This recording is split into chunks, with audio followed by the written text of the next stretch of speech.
Welcome to Acera's pre-retirement webinar. In this webinar, I'm going to tell you all the things you might want to know in the 3 years leading up to retirement, or maybe even the 3 months leading up to retirement or the 3 weeks leading up to it, because you all have different retirement timelines. But the bottom line there is you're in the pre-retirement webinar because you're going to retire soon. And because you're going to retire soon, you probably have some questions about that process. Questions like, what do I need to know? What do I need to do? Well, we're going to answer all of your questions today. And I've prearranged the answers to many of the questions that I think you have in your mind. I've arranged them in the form of this checklist. So we're going to go through this during the webinar today. This is your pre-retirement checklist for the purposes of the pre-retirement webinar. I'm going to help you understand your membership, and we'll talk about your contributions to Acera. We'll look at a retirement timeline. We'll talk about your tier. That goes pretty quick. Okay, then I will help you understand how to estimate your future retirement benefit that you can expect when you retire. We'll talk about the retirement formula, how we calculate your retirement benefit. I will talk briefly about considering purchasing service credit. I will talk at length about how vacation, getting compensated for unused vacation, affects the salary component of the retirement formula. People are always curious about that, so I will take a deep dive into that. And then I'll show you our benefit estimator tool that you can use on our website to get a precision estimate. Okay, that's going to take up about the first half of the presentation. In the second half, I will help you verify your retirement eligibility. We'll talk about choosing your retirement date and things you're going to want to think about when you're choosing that. I will help you understand the process that you use to apply to retire, including filling out the retirement application and which of the 5 retirement allowance options that you're going to want to choose on your application. We'll talk about some other benefits that we offer, including medical, dental, and vision benefits. And also as part of the application process discussion, we'll talk about death benefits. And then we'll talk a little bit about some other life events. And then there's a question up on the board. Can you provide a brief timeline of when and how we get our last pay period paycheck, vacation cash out, and the first pension check? Yes, we'll definitely cover that when we talk about the process that you in which you apply to retire. Okay, so let me hang on to that question, and I'll talk about that when we get there. Let me give you some context for this whole discussion, and I'll just start at the beginning of the story. Let me help you understand your Acera membership. First of all, who is Acera? Well, in one sense, we are this acronym, the Alameda County Employees Retirement Association. But Acera is made up of a lot of people. There's about 90 plus of us that work here. There might be like 93 or 94 of us now that work at Acera. And we are county government, we're Alameda County employees. And what we do is we provide retirement, disability, and death benefits to our members. That is all of you. You are members of Acera. And so you are part of the who is Acera, the who that is Acera. And you're a member of Acera because of the position that you work in and who you work for. So currently you work full-time, or at some point you worked full-time in a retirement eligible position.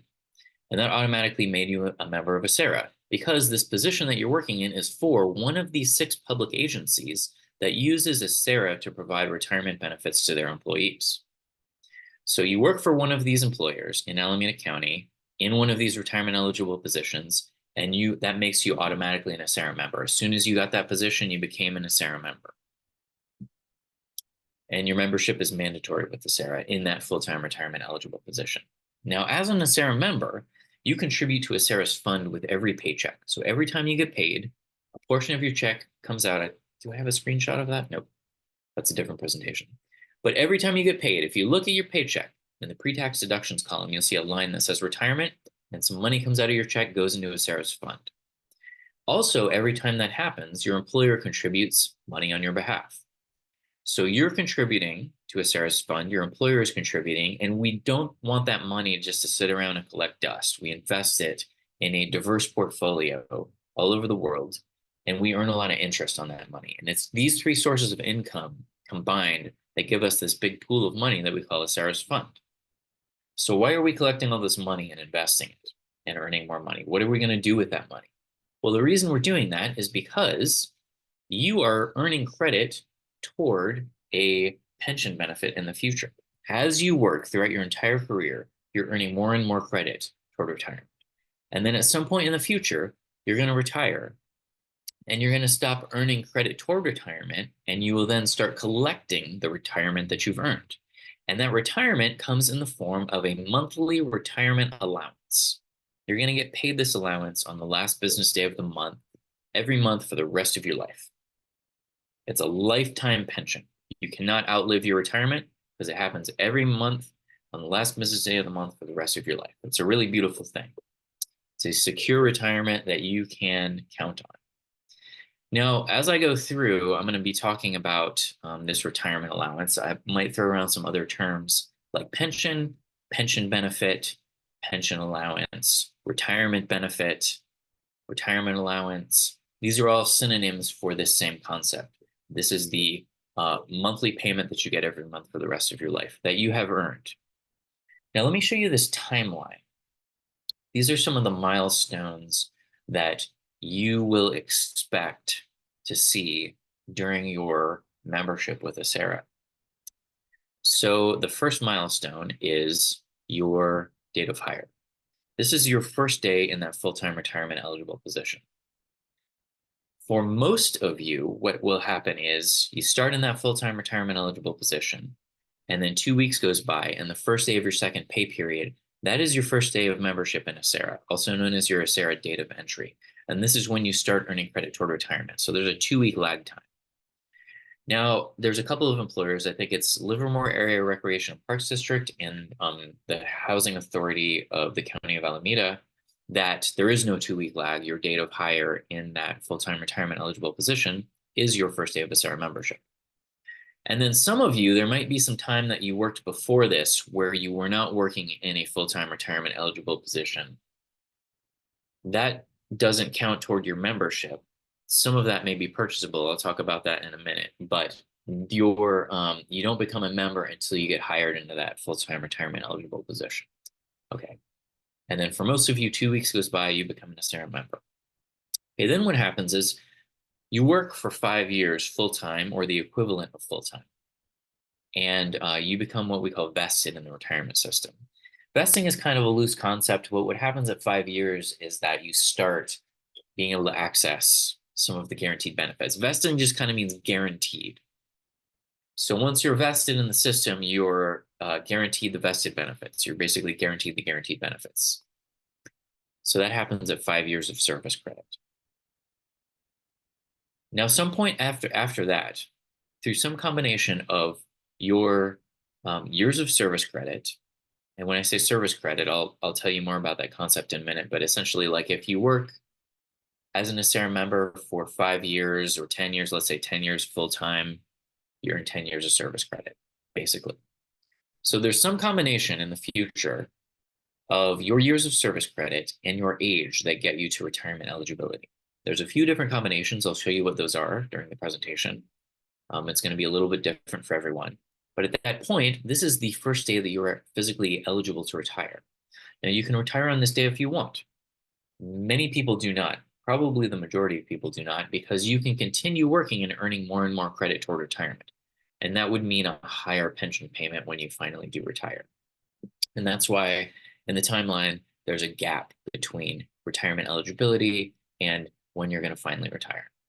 Okay, now this milestone here, this is your termination date. This is the date that you leave employment. This is your last day on payroll, essentially. And then for many people who are planning on going straight into retirement, the very next day will be your first day of retirement. And that's why there's kind of no gap here, because many people will go straight into retirement. Now, some of you may not. Some of you may terminate employment and then defer your retirement to a later date and become what we call a deferred member, and that's totally fine. And you can retire later, and there would just be a gap between these two milestones if we were to make a pension milestone chart for you. Okay, so your retirement date, your termination date is the date that you stop earning credit toward retirement. You're going to earn credit toward retirement all the way up until the time that you leave on that day. We actually measure your service credit down to the fraction of a day.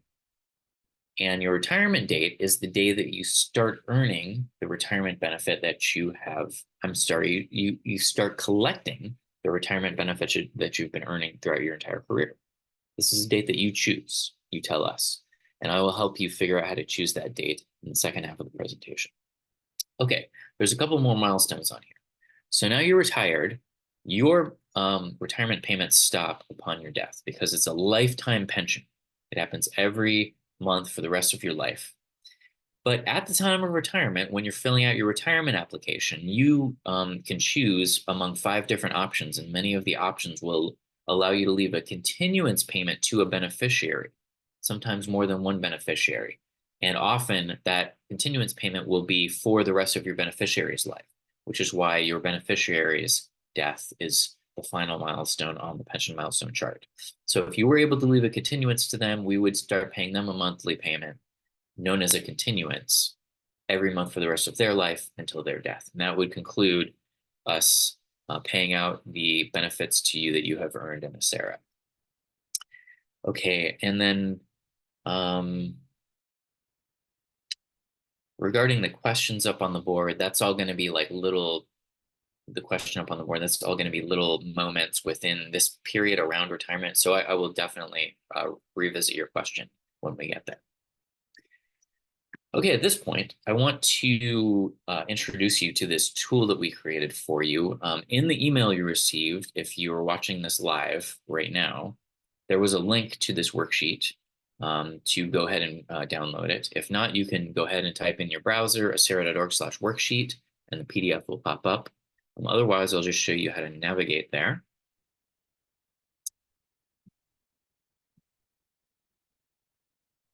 So here is Acera's website, acera.org. Simply go under News and Events. You go down to Retirement Planning Seminars. Click the link. Scroll down under Webinar Options, open up the accordion for Pre-Retirement Webinar. And then the Retirement Planning Worksheet is right here. As you can see, it's a PDF. And you can optionally fill this out as we go along. So this is one way to follow along in the webinar, because what we have learned is that we throw a lot of information out at you, and you learn a lot of numbers about your specific retirement situation and retirement scenario and career. And this is just a handy place to write down those numbers as you learn them. Okay, it's a 2-page PDF. What I recommend doing is clicking on the download button on your device, download it to your device before you start filling it out. And that way you can save any of the changes in the PDF as you type them in. You can see that the PDF is fillable, so you can type things in here. Otherwise, you could just print it out and fill it out as we go along. This is purely optional. Otherwise, you could just get out a scratch piece of paper and take notes if you want to.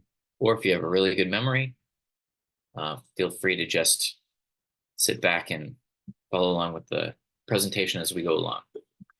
Okay, so at this point, if you want to, and you happen to know it, you can write in your SARA entry date. You'll notice on the worksheet, this is one of the sections of the worksheet, My Career Timeline. I've written in approximate dates here because, some of these dates, it's not super important to write down what exactly it is. If you happen to remember that it's like November of 2001, you could write that in.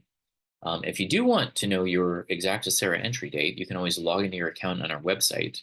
You just go to acera.org, press the login button, or you can type in acera.org/login into your browser, and that will open up our member portal for you. And you log in there, and it will show you your entry date. Okay, at this point also, if you want to, you can put in your projected retirement date. You may want to pencil it in because you may learn something during the presentation that may make you want to shift your date around a little bit when we start talking about the choosing your retirement date section. And just another quick word about vesting. Like I said, it happens at 5 years of service credit. So you work 5 full-time years, you're in 5 years of service credit, but that includes reciprocal service credit. So if you have reciprocity with another California retirement system, So maybe you work for the state of California, for example, and you earn credit at CalPERS, their retirement system. And then you came over to Alameda County and now you're an SARA member and you've linked those systems together and established reciprocity. 5 years combined among all the systems that you've linked together will get you over the vesting requirement and a lot of the other requirements. And so that's kind of what reciprocity is. And the guarantee, I said vesting means guaranteed. The guarantee comes from state law. State law governs a SARA. It tells us how to do everything, how to do all the calculations, how to take care of your pension benefit. Okay, there's a question up on the board. Let me check this out real fast. You left Alameda County to go work for a school district under CalPERS in Alameda County for looks like a year, maybe a year and a half, and then was reinstated with the county and established reciprocity at that time. You still have funds on deposit with CalPERS, and you pull out those funds and purchase service credit with the SARA. Theoretically, you could, but you don't want to. Like what you could do is you could cancel your membership over at CalPERS, withdraw your funds from there, use that to buy service credit at a SARA, but it's going to be really expensive and you don't need to because you already have reciprocity. You've already linked the systems together and you're already going to get credit for that time over at CalPERS. So whenever you retire from all the systems, you're going to retire from all the systems on the same day. They'll do a calculation for you based on your time over there, and they'll send you a check based on that service credit over there. So you don't even need to do anything with that. So you can just ride that out, and then whenever it comes time to apply to retire, you fill out one of their retirement applications and retire on the same day as the day that you retire from a SARA. So that's how that works. Okay, and the vested benefits, the guaranteed benefits, are the monthly retirement benefit for life, like we've been talking about, an annual cost of living adjustment, which is a percentage increase annually to your monthly retirement benefit to help you keep up with inflation. We will talk about that at length in the second half of the presentation. And then a $1,000 lump sum death benefit is considered vested. There are additional death benefits that will come with each of the 5 retirement options, and I'll talk about that when I talk about those in the second half of the presentation. Okay, so at this point, if you want to, now that you know your vested date is 5 years after your entry date, if you worked full-time from your entry date, you could just add 5 years to your entry date and write in a date here. The vested date isn't super important. If you already know that you've earned more than 5 years, you can skip it. Okay, so let me talk to you about your tier. You all are in one of these tiers, and your tier is based on your entry date into a SARA. So if you entered a SARA, actually first, let me help you find which timeline to look at. Okay, so safety members are going to look at the bottom timeline. Safety members are sheriff's deputies and probation officers. And there could be some other sworn officers that I'm not familiar with. Now, everyone who's not a safety member is a general member. So if you are a general member, you're going to look at the top timeline. Unless you're a general member who works for the housing authority, then you're going to look at this timeline, the second one down. If you're a general member that works for Livermore Area Recreation and Park District, you're going to look at the third timeline down. And the way this works is if you entered a SARA before the cutoff for each tier, that puts you in the earlier tier. So if you entered a SARA as a general member before July 1st, 1983, that would put you in tier 1. If you entered a SARA July 1st, 1983, all the way up to December 31st, 2012, that would put you in tier 2. If you entered a SARA January 1st, 2013 and beyond, that would put you in tier 4. And that is the case for all of the different timelines. Now you'll notice that the Housing Authority has a different cutoff for tier 1. LARPD does not have a tier 2, they have a tier 3 that they negotiated. And then there's a different cutoff date for tier 1 for that. And safety members have 3 different tier 2s. And if you're a safety member who entered a SARA October 17th, 2010, all the way up to December 31st, 2012, you had a choice between tier 2C and tier 2D that you had to choose within your first 45 days of membership. And if you don't remember what you chose, one way to figure out which tier you're in is to log into your Acera account, and it will tell you exactly what tier you're in. And again, that is you go to acera.org and you click the login button, or you go to acera.org/login. So that is how your tier works. And now that you know which tier you're in, or if you already knew, you can go ahead and mark that on your retirement worksheet. Okay, and then there's a question. What if you were a general member and then became a safety member later in your career? Thanks for that question. So what will likely happen with you is in your membership, you will belong to two tiers. You will have some general member service credit under a general tier, and you'll have safety member service credit under a safety tier. We keep track of all that in our pension database. And when we go to calculate your retirement benefits, what we're going to do is do two calculations for you. We'll do one calculation based on your service credit in the general tier. We'll do a second based on your service credit in the safety tier. The percentages are a little bit higher in the safety tier because they don't pay into Social Security. And then we will get a dollar amount from each one of those calculations. We'll combine the two and send you one check in the mail. And really, it's direct deposit. It doesn't come in the mail. But that's how that works. So when you log into your account, you may see two tiers in there. And if you want to fill out two worksheets, you can do that. It's probably not necessary. You could just mark two tiers on the sheet for yourself. Okay, so that's just a little bit about your membership. Let me help you understand your retirement benefit and get an estimate of your future retirement benefit, because that's what we're working toward. That's the goal here. You're going to retire at some point in the future, probably pretty soon, since you're participating in the pre-retirement webinar right now. And you're going to want to know, going to want to get a little picture of the future, what that retirement benefit estimate is going to be. Okay, now before I get there, though, it will really help you greatly to understand your retirement benefit if I do give you an explanation of our pension formula. So I'm just gonna explain this pension math here a little bit. It's the simple multiplication. And I'm gonna explain each of the factors in the formula. And not only will this help you understand your benefit estimate, it will help you probably do some final planning for retirement, and it will help you understand how to get the maximum retirement allowance in retirement.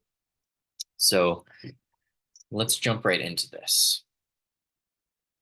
When you go to retire, Acera is going to do this calculation for you. This is going to determine what we're going to pay you every month for the rest of your life. This is going to calculate your monthly retirement allowance, your monthly pension benefit for life.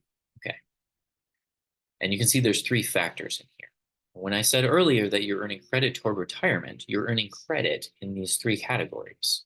The age factor percentage is going to be a percentage, which I'll talk about in a second, based on your age. The older you are when you retire, the higher that age factor percentage is. Service credit is the years of service credit you're earning. You work for 20 years, you earn 20 years of service credit, basically, full time. You work for 20 years half time, you earn 10 years of service credit, and you would get 10 years in the formula for you. Okay, now, and then your highest average monthly salary. And this is an average based on the highest period of pay in your career. We'll talk about that in a second. So what's going to happen is, in retirement, as your monthly retirement allowance, you are going to get a percentage of your highest salary, your highest working salary for each year of service that you work. This sentence is telling you in English what this multiplication is doing. And I think if I put some numbers in here, it will really illuminate this a lot better. Okay, so let's say, for example, that the percentage of your highest salary that you are going to get for each year of service is 2%. And let's also say, for this example, that you earned exactly 20 years of service. So you worked exactly 20 full-time years and you earned 20 years of service credit. Okay. So your retirement allowance is going to be 2% of your highest salary for each of the years of service. So it's going to be 2% for each individual one of these 20 years. You're going to get 2% of your salary for each one of the 20 years. So if we take 2% of your salary and add it up 20 times, stick the 2% in a big line and add it all up, That's essentially a multiplication. We're multiplying 2% times 20 years. So 2% times 20 years is 40%. Okay. Now that means that your retirement allowance is going to be 40% of your highest average monthly salary when you were working. So to stick another number in here to finish out the example, let's say your highest average monthly salary while you were working is $5,000. So what we do is to finish the multiplication, we take 40% of $5,000, and that's $2,000.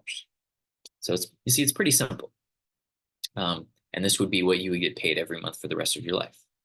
And just some pension lingo here. What we would say is that you're achieving 40% income replacement.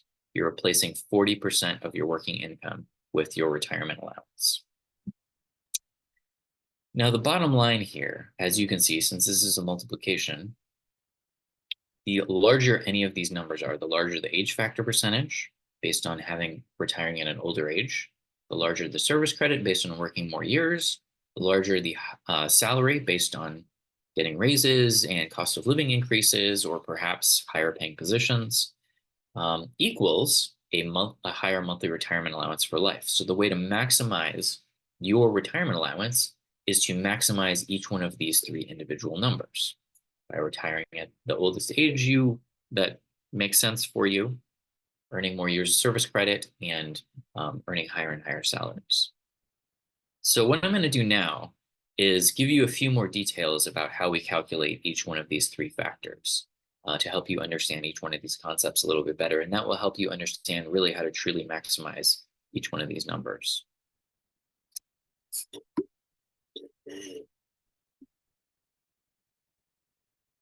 To start off with, I will tell you about the first factor in the retirement formula, the age factor percentage.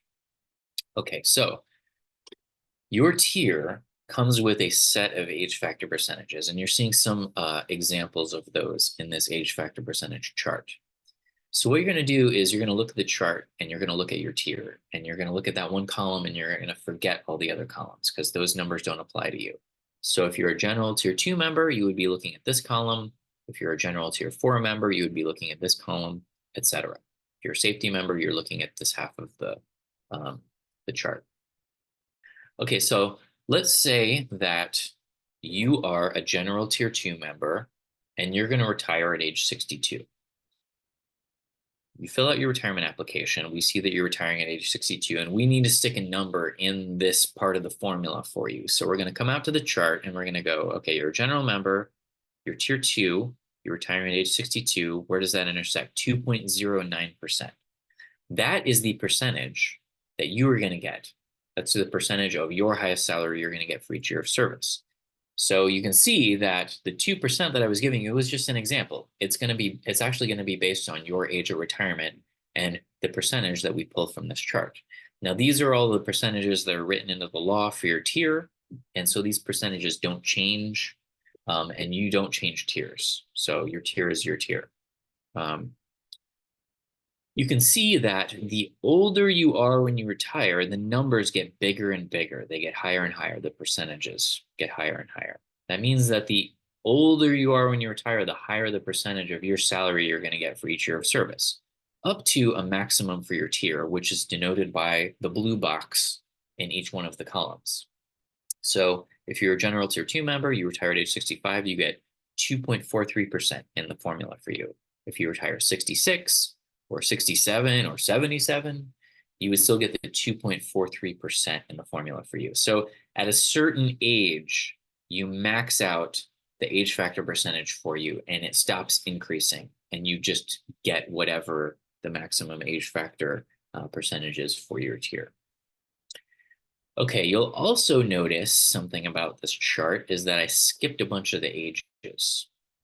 And that is because there are too many incremental increases to fit on the slide, because there's actually an incremental increase in the age factor percentage for every quarter year that you age, and it's based on your birthday. So every 3 months, based on your birthday, there is an incremental increase. So if this were the full age factor chart, it would say 52, 52 and a quarter, 52 and a half, 52, 52 and a quarter, 52 and a half, 52 and 3/4, 53, 53 and a quarter, and so on and so forth.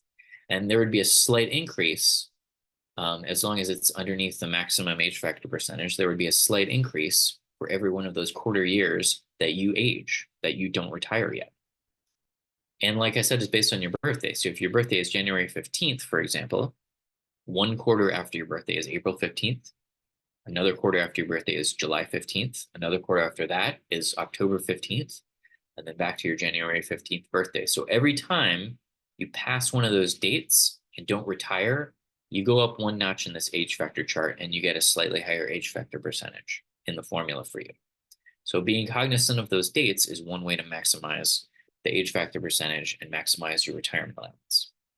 If you do want to see all of the incremental increases, we do have all of those posted out on our website at acera.org/age. Okay, so that's how the age factor percentages work. So we talked about that. Let's talk about years of service credit. It's measured in years. You start earning service credit when you enter Acera on your date of entry. And you're going to earn service credit all the way up until your last day on payroll, your termination date. And like I said earlier, we calculate it down to the fraction of a day. So if you look at your service credit number, you can log into your account at any time on our website, see how much service credit you've earned already. I think there's like a 2 to 4 week lag in there, so be cognizant of that.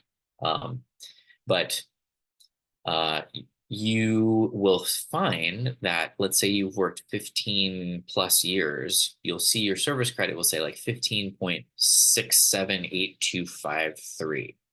All those decimal places are as calculating your service credit down to the fraction of a day. And you're going to get all those decimal places in the calculation when we calculate your retirement. And actually you earn service credit in 15-minute increments. So every 15 minutes you work, you earn 15 minutes of service credit. You earn service credit during your regular work hours. You also earn service credit during your earned leave times, including earned vacation leave, sick leave, management leave, comp time, holidays, floating holidays. All of those, when you go out on that leave, you earn service credit during that time. Those do not count against you for calculating your retirement. So that's really nice. Now, there are some types of time when you do not earn service credit. If you're ever out on leave without pay, you're not earning service credit while you're out on leave without pay. If you purchase additional vacation, some of our employers will allow that. Let's say that you earn 3 weeks of vacation per year and you purchase an additional week to take a 4-week vacation. When you go out on that 4-week vacation, that 1 week on your timesheet that you marked it as you're using up your purchase vacation, you're not earning service credit during that week. But I wouldn't sweat that here. Like if you purchase a week of vacation here or there throughout a long career, it's not going to affect your retirement allowance that much. So I wouldn't get stressed out about that. Okay, now sold vacation. Sold vacation is where you take your earned vacation and instead of going out on vacation, you just sell it back to your employer for cash. You do not get service credit for that, but you may get salary credit for that when we calculate your highest average salary, which is the third factor in the formula. Hang on 1 second and I will be right back.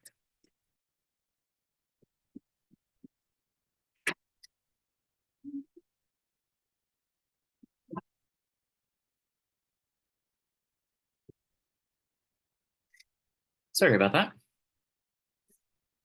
Okay, so the sold vacation part, you don't earn service credit, you may get salary credit.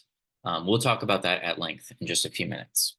You also do not earn service credit for overtime, on-call time, or standby time. Okay, now I'm going to talk briefly about purchasing service credit. Since this is a pre-retirement webinar, a lot of people have already done this. I do take a deep dive into this topic in the new employee / mid-career webinar. And if you wanted to review that, all you need to do is go out to our website, acera.org. You scroll down to the bottom and you can, there's a videos section and you can click on new employee / mid-career webinar. And all you would do is fast forward through the YouTube video until you get to like this slide, and then that's when I do the full explanation. But briefly, you can also go to this page on our website, astera.org/purchase. But briefly, let me tell you about purchasing service credit. The idea here is that there are some types of time that you did not earn service credit for, but the situation being what it was, the law did not allow you to earn service credit, but it does allow for you to come back and buy that time later. And some examples are part-time work that you did for your employer before you were in your full-time retirement eligible position. And this is not working for a temporary agency or working under contract. This is just plain old part-time work. You were not a SARA member yet until you got your full-time retirement eligible position. And so once you did that, now you can go back and buy that part-time work. Also, the county's temporary assignment pool time, that's the county, Alameda County's in-house temporary agency, sort of. All that tap time is purchasable. There's also other types of project work before you got your full-time position that you may have done, like seasonal work or intermittent work or service as needed. Those are usually purchasable. But again, not if you were under contract. Those 2 weeks before your entry date, the 2-week lag before between your hire date and your entry date is purchasable. Unpaid leave time in some categories, unpaid medical leave time is purchasable when you return from that leave, up to 1 year per instance, and it's for your medical condition, not for a family member's medical condition. Disability leave, you go out on the disability insurance leave, you come back from that leave, you can buy that time. And military leave during your active membership. Now, this isn't military time served before your SARA membership. This is where you go out on military leave during your active employment, and then you come back from that military leave, you can buy that time. Redeposits of prior memberships is where you used to be in a SARA member in the past. You stopped working here for one of our 6 employers. When you did that, you took a refund of your contribution account that you had paid into a SARA. And basically you canceled your membership. And then later you came back and started working here again and established another membership. If you want to, you can go back and we'll do the calculation for you, but we'll see how much money you withdrew, and you can put all that money back, an equivalent amount of money back, plus interest, which we'll talk about in a little bit. Actually, I won't take it. I won't go into that deeply, but for all of these types of time, we will add interest. So if you're trying to buy time from a long time ago, you'll have to pay more and more interest on that as well. But the redeposit of the prior membership is where you put the money back and you get your service credit back from a prior membership. Additionally, there's this other redeposit that I should list out here. It's called redeposit of community property. And this is where you had a spouse or state registered domestic partner, and you were earning service credit with a SARA while you were in that marriage or domestic partnership, and you got divorced or dissolved that domestic partnership, and your ex-spouse or partner took part of your account with them. So they took part of your service credit and a corresponding amount of your contributions. If they take a refund of their account, we send you a letter in the mail telling you they did that, and you can redeposit an equivalent amount of money to get that service credit back that they took with them. And that's called a redeposit of community property. And then if you used to work for another California public agency and you're not eligible for their pension system, you can usually buy that time as a SARA service credit, although that one's kind of expensive. And again, like I was saying earlier, if you have reciprocity with another California public agency, you don't need to do that. You already have reciprocity, and you're already going to get credit with that other pension system for the reciprocal service that you did. So those are most of the types of service credit that you can do. The full list is at astera.org/purchase. One more thing that I do want to say about service credit, though, is what happens to your unused sick leave. Because everyone always asks about this. So I would love to explain it to you because it's pretty good. What happens to your unused sick leave is that if you go straight from active work into retirement, which means that your first day of retirement is the next day after your last day of work. Or another way to say it is that your last day of work is the day before your first day of retirement. These are 2 consecutive days. There's no gap in between. That means you're going straight from active work into retirement. And if you do that, we will convert your unused sick leave on a 2-to-1 basis to additional service credit. So there is a cap on that.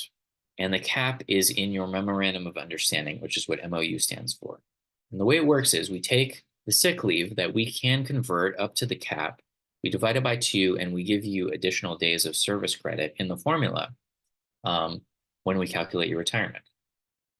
So for example, a lot of the MOUs, they cap it at 130 days of sick leave. Okay, so let's say that you have, 125 days of sick leave. I was getting ahead of myself. So let me give you the example. Let's say that when you retire, you have 130 days of sick leave on the books, and you're in one of these bargaining units that has a cap of 125 days of sick leave. Okay, so what Sarah will do is you retire, we see that you have 130 days of sick leave on the books. We chop off the extra 5 days that we can't convert. We take the days that we can, 125 divided by 2, that's 62.5 days. And we give you those days as additional service credit.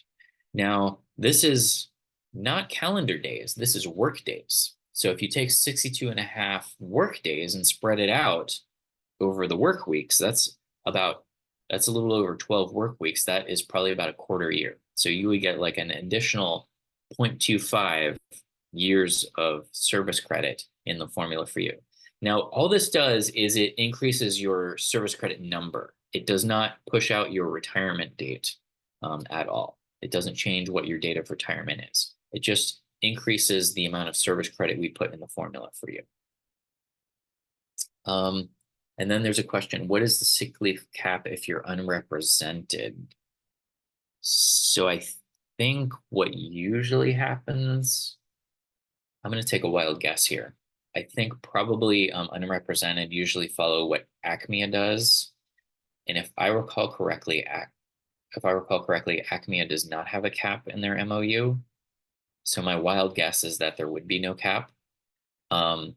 But I would recommend not going, if you're really curious about this, not going by my wild guess. I would write into, if you go to acera.org/contact, there's a contact sheet there where you can email us and just ask my colleagues that, because they're the experts on this and they know all the nuts and bolts of this. But one thing that I will say is we do this automatically for you, so you don't really even like need to necessarily think about this. This all happens automatically as long as you go straight from active work into retirement. I'll talk more about that when we talk about choosing your retirement date. Okay, now we talked about the age factor percentage. We talked about the years of service credit. Let me tell you about your highest average monthly salary.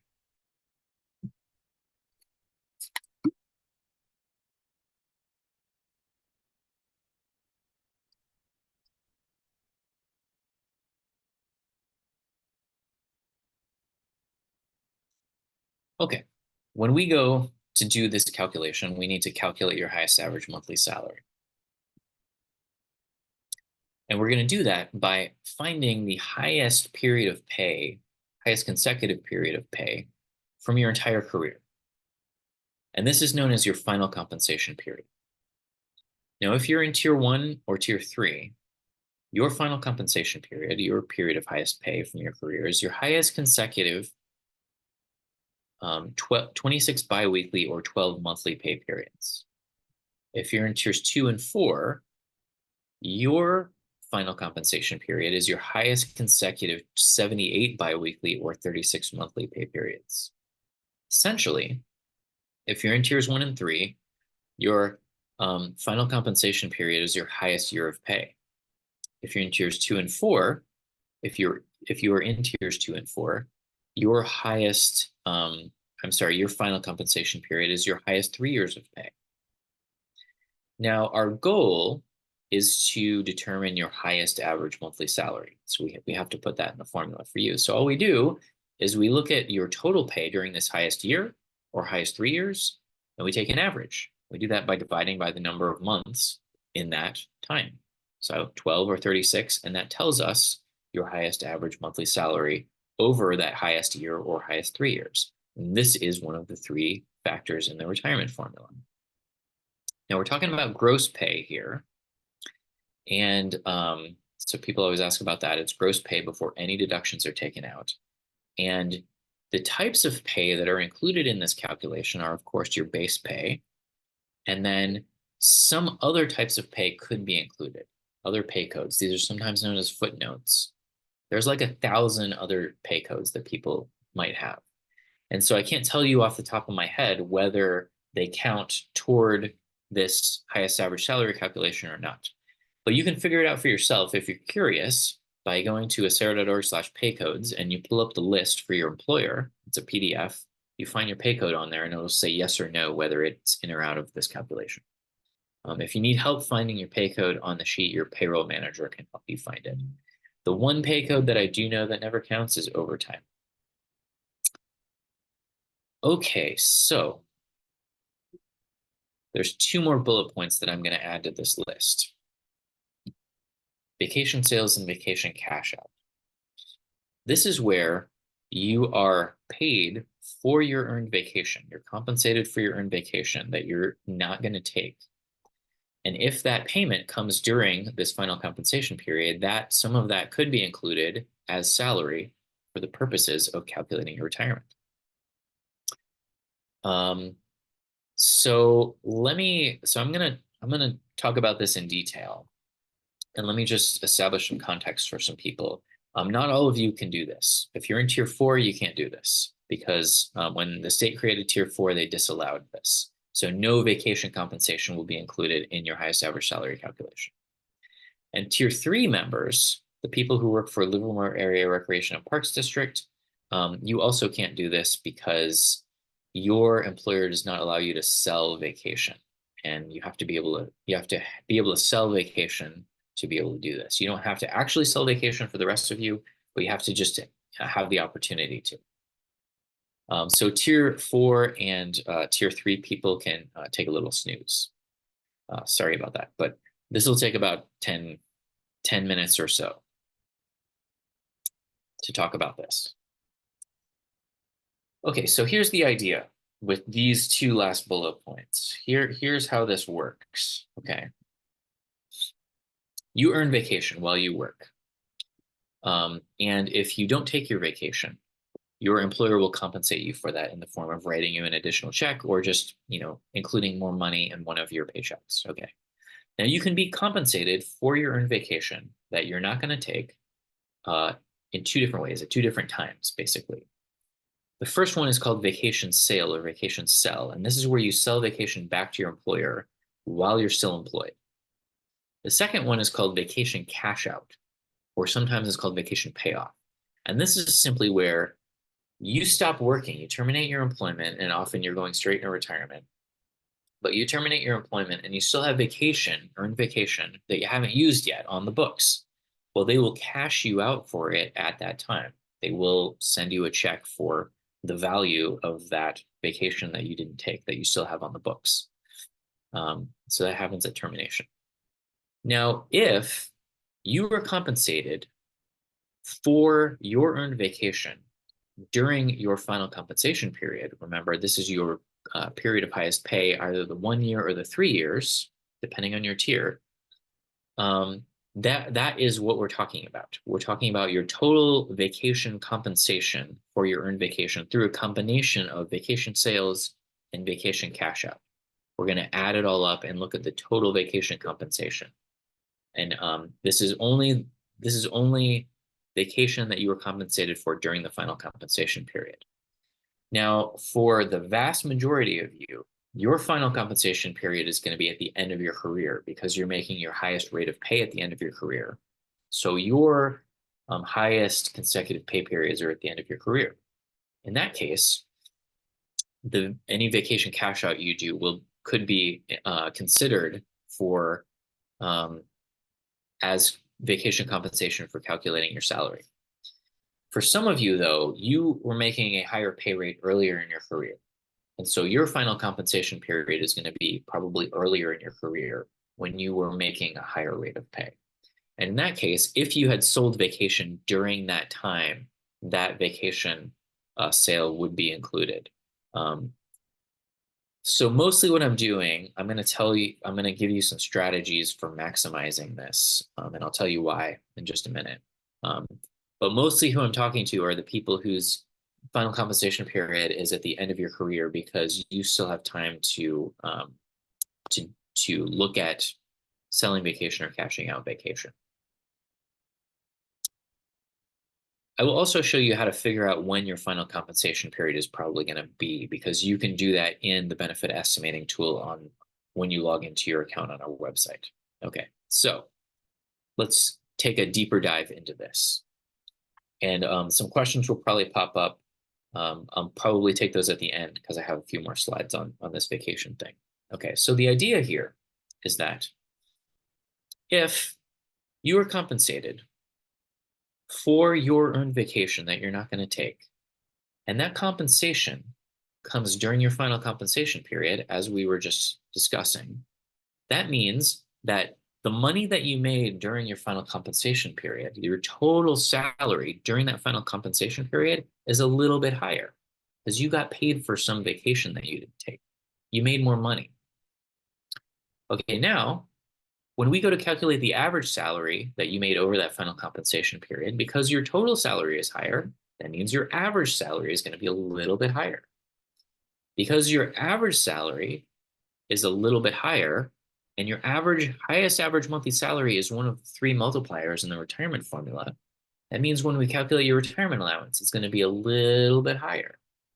So the bottom line here is if you sell vacation or you cash out vacation, that could increase your retirement allowance if you do it during your final compensation period. Now, how much could it increase your retirement allowance? This is a chart that gives you some approximations just to give you an idea about how much it might increase your retirement allowance. So let's say, for example, you're a tier 2 member and you,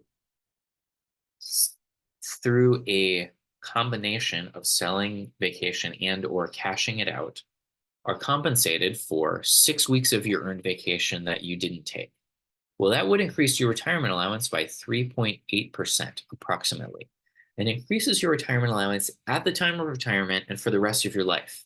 It's baked in to the retirement allowance calculation that we do at the time that you retire. So you can see that the more vacation that you're able to be compensated for during that final compensation period, the higher that increase to your retirement allowance gets.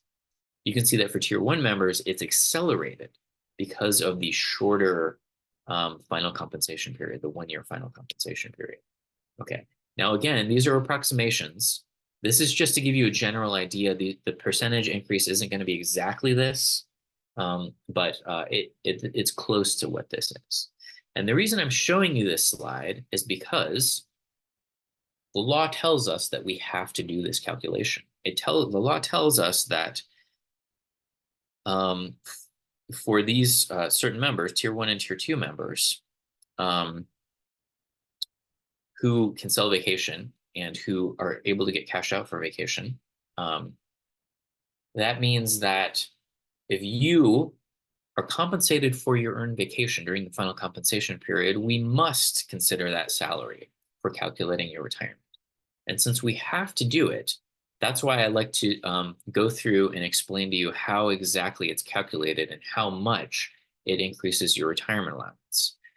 So I might as well tell you all of the rules and the nuts and bolts about how this works, because it's something that we have to do. It's your salary and it's your retirement calculation. So I think that you should know how this works. And I'm kind of going into that because there are some people who don't have pensions that don't understand that the idea that this is your salary, so that this must be included, and they get, they might have opinions on this, but disregard their opinions. Mostly these days, people just ignore public pensions anyway. So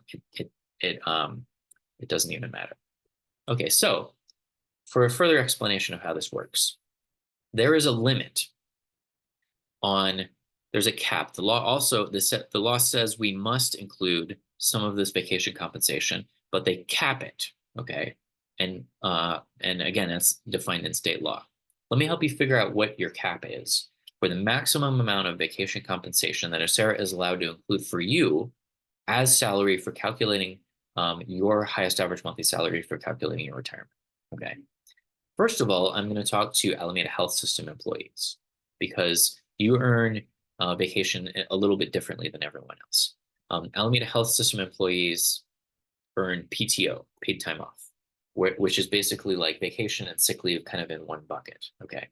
And what you're seeing here is a screenshot of one section of that retirement planning worksheet that I showed you earlier. And again, to get to that, you go to sarah.org/worksheet, and the PDF will pop right up. You download it, you can fill it out. But like I said, or you can do this on scratch paper. Okay, so what you need to do if you're an Alameda Health System employee is you need to know one number. You need to know how many hours of PTO you earn per pay period.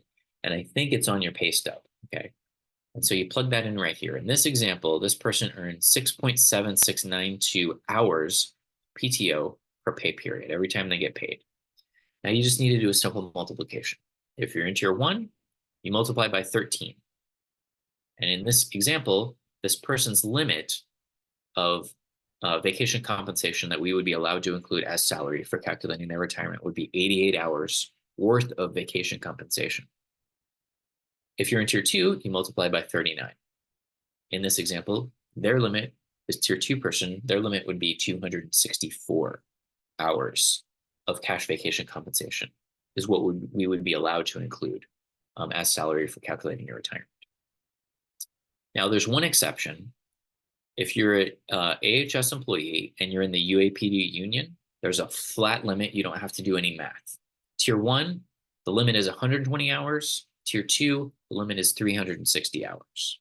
Okay, so your limit is in hours, and that is the maximum hours of cash vacation compensation that you're receiving for your earned vacation that you're not taking, that we are allowed to include as salary for calculating your retirement.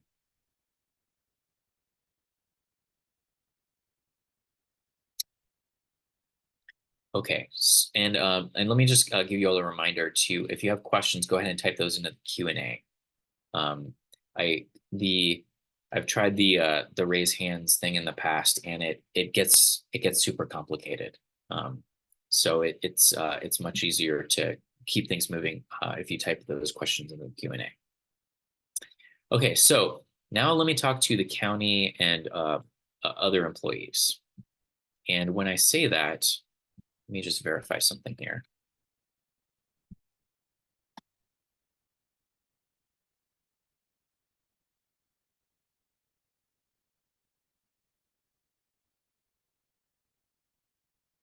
Okay, so we're talking about Alameda County Courts and Housing Authority. So the Alameda County Courts and Housing Authority, so non-AHS employees, what you are going to do is you are going to use this part of the worksheet to determine what your limit is. And you're going to need to know two numbers. You need to know how many weeks of vacation you earn per year. And you also need to know how many weeks of vacation you're allowed to sell per year if your employer lets you sell vacation. And somewhere in their rule book, maybe it's in your employee handbook, or maybe it's in your employer's policies, there's some rule for how much vacation you're allowed to sell. If you don't know what it is, your payroll clerk usually knows what the limit is for you. And it can vary by position. So if you're in one position for your employer, you might be allowed to sell more or less than somebody in a different position. And what you do is you take the amount of weeks of vacation you earn per year and you plug it in here. Okay, so this person in this example earns 5 weeks of vacation per year.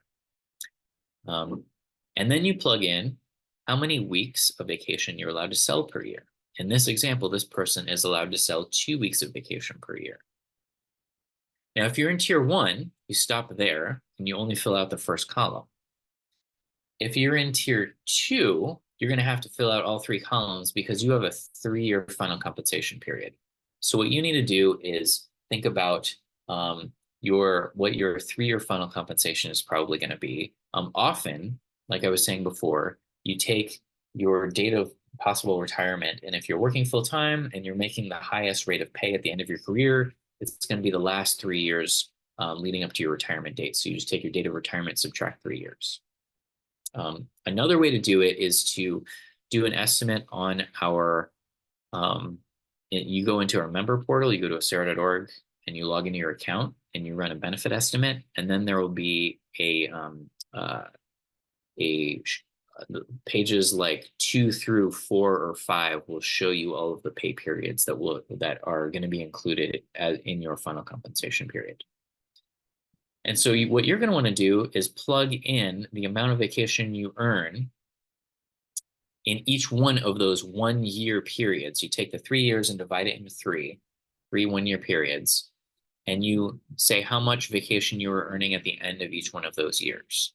And then you also say how much vacation you were allowed to sell. Now, somebody wrote in the question, and the MOU sellback increases to 3 weeks per year. How will that be calculated on July of 2024? So let's say that you are a tier 2 person and you are going to retire after July of 2024.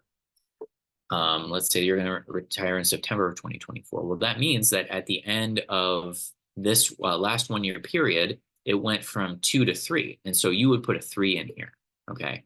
And maybe the first 2 1-year periods, it was 2, and then it went up to 3. And so that's why we divide it into 3 columns, because these numbers do change. Or mostly what changes is the earned vacation, because maybe you hit those longevity, what is it called? Seniority milestones.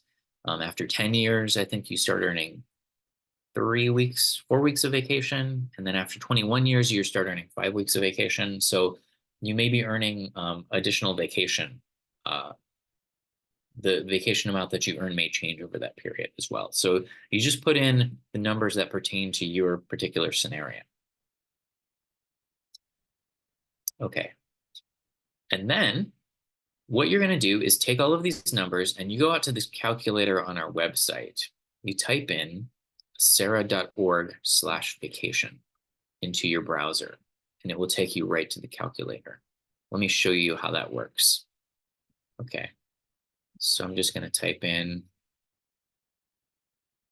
acera.org/vacation, and it's a shortcut, and it will take you right to the spot on the page that tells you how vacation affects your retirement allowance. Then you're going to pop open this first accordion, and you're going to see a calculator in here. If you're in tier 1, you leave it at tier 1. If you're in tier 2, you select tier 2, and you put in the numbers from the worksheet. In that example, this person was earning 5 weeks of vacation per year, and they're allowed to sell 2 weeks of vacation per year. And so the calculator tells you what your limit of vacation compensation in weeks is. So this person would be allowed, Sarah would be allowed to include 2 weeks worth of vacation compensation in their retirement calculation for the purposes of calculating their salary. Now, tier 2, you'll see if you do that, it pops open, it gets a little bit bigger, and then you're going to want to go ahead and put in the rest of the numbers. So in the example, the person was earning 5 weeks of vacation each year with the 3-year final compensation period, and they're allowed to sell 2, and you see it gives you a running total at 6. Now, the calculator is actually very basic. All it's doing is it's taking the lesser of these 2 numbers in each year, and it's adding them all together. So the lesser of 5 and 2 is 2 in each case. The lesser of 5 and 2 is 2. So 2 plus 2 plus 2 is 6. So really, now that you know how the calculator works, you don't really even need to go out there. You can just take the lesser of each one of these numbers and add them together. So in this case, the limit is 6. Okay. So if you're in this scenario, all you would need to do if your goal is to maximize the amount of vacation you're compensated for, to maximize the salary, to maximize your retirement allowance, you would simply need to cash out 6 weeks of vacation, which means that you simply have 6 weeks of vacation earned vacation left over on the books that you haven't taken at the time that you stop working and retire. And you don't need to sell any. So you don't even have to worry about that. You just have 6 weeks left over on the books. Now, there is a scenario where you might need to sell some vacation because you can't get up to the limit through the cash out alone. So let me give you a different example. And these are tier 2 examples because for tier 1, it's very simple. You just don't need to sell any and you just cash it out because you're not going to hit this limit. So it's really tier 2 people that have to worry about this. So in this scenario, this person earns 4 weeks of vacation per year, and they're allowed to sell 3 of those 4 weeks each year if they want to, but they don't have to. Okay, so their limit from the calculator is going to be 9 because, again, the lesser of 4 and 3 is 3. 3 plus 3 plus 3 is 9. And the reason that I'm explaining this is because your employer has this additional rule to make this even more, make your life even more complicated. And their rule is that they will only cash you out for 2 times your accrual rate of vacation. Okay. So in this person's scenario, they earn 4 weeks of vacation per year. 2 times their annual accrual rate is 8. Their employer will only cash them out for 8 weeks of unused vacation, no more. You can see the problem here. Their limit is 9, and if they're wanting to get up to the 9, they can't get there simply by having 9 weeks of vacation left over on the books. Because if they do, that extra week, because of this rule, that extra week above the 8 will go poof, will disappear. They will not get credit for it. They won't get paid for it. They'll get nothing. It just disappears. So, but that's actually not that big of a problem because all you need to do is just know that in advance by attending the seminar. And you just simply sell what the difference is, what you can't get up to from cashing out alone. So in this scenario, they sell 1 week of vacation while they're still employed. And it can be even, I think if they'll let you sell it even right before you retire, you can still do it. So you sell the week of vacation while you're still employed. You have 8 weeks of vacation left over on the books.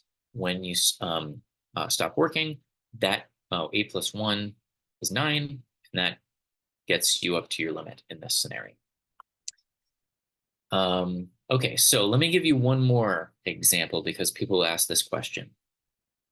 What happens if you already sold a bunch of vacation?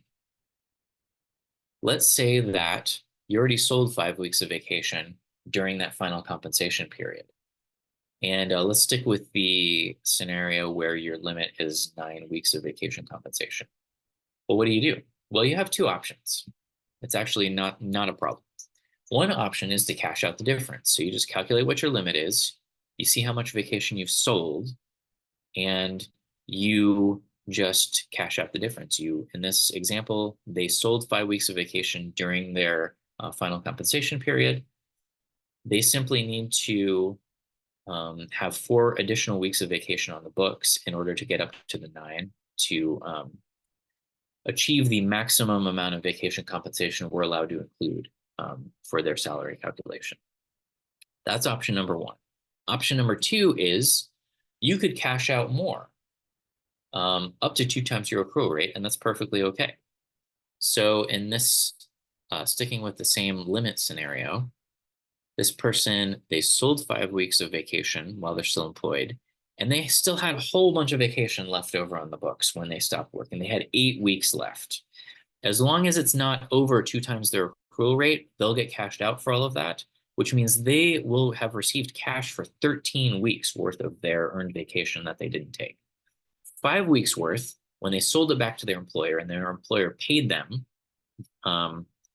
while they were still employed, and 8 weeks worth when they cashed it out at the time of retirement. And when I say selling and cashing out, you get all the cash from that. That all goes in your bank account. When you sell your earned vacation back to your employer, you get all the cash for that. That goes to your bank account. When you cash it out at retirement, that all goes into your bank account. Sarah doesn't keep that money. It's not like you're buying vacation points or something. It's not like that. the fact of you getting paid for your earned vacation that you're not going to use, we see that come through in the data, and we use that data to calculate your salary. So that and that is what increases your salary for calculating your retirement. I want to say a couple more things, and then I'll take some questions. One thing about the cash out max, this actually applies to everyone. Okay, so nobody, even if you're in tier 1, you don't want to have more than 2 times your accrual rate on the books when you retire. You'll lose whatever is more than that. So if you have more than that, you're going to either want to sell it if you can, or just take the vacation. And let's see, there was one more thing that I wanted to say. Let's say that whatever your scenario is, you can't get up to the max. Like maybe you sold a week of vacation, and when you go to retire, you're only going to have a couple of weeks of vacation left over on the books. Well, that's perfectly fine. We would just add up the one that you sold plus the 2 or 3 that you have left on the books, and whatever that is, whatever the total is, that would still boost your salary for boosting your retirement allowance.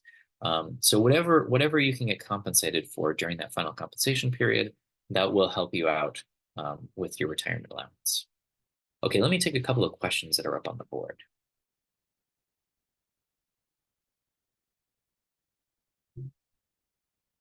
Okay, the first question is going back to an earlier topic. This is the sick leave conversion topic. When I said that your last day of work and your first day of retirement should be 2 consecutive days to take advantage of the sick leave conversion to additional service credit, does that apply if you're on vacation on your last work day? And it does. You can be on leave on that last day. So that's perfectly fine. It's just that that's your last day on payroll. And that would be the day that you write in your letter of resignation to your employer. Okay, second question.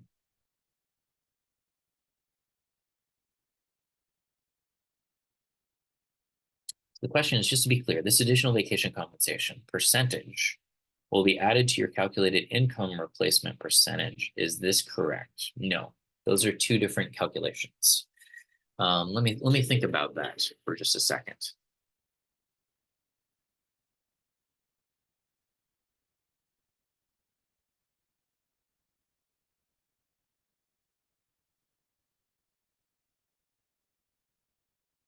Yeah, it's not the same. Let's say that you're achieving 50% income replacement. Okay. And let's say that this vacation compensation is going to boost your retirement allowance by 2%. Well, I think this is the way it works. It's going to boost the 50% by 2%. And 2% of 50% is 1%. So you would go from 50% income replacement to 51% income replacement. The best way to do it is to use the benefit estimator to run estimates on this, and then you will actually see what percentage income replacement you're getting. And I'll show you how to do that in just a second. Are there any additional questions on this topic?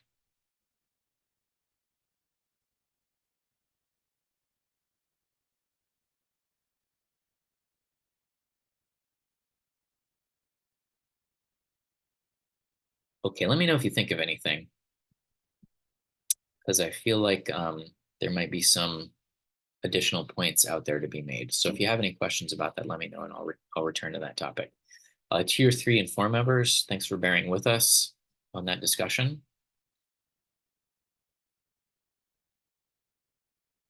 Okay, let me tell you about really quickly about some benefit limits on your monthly payments.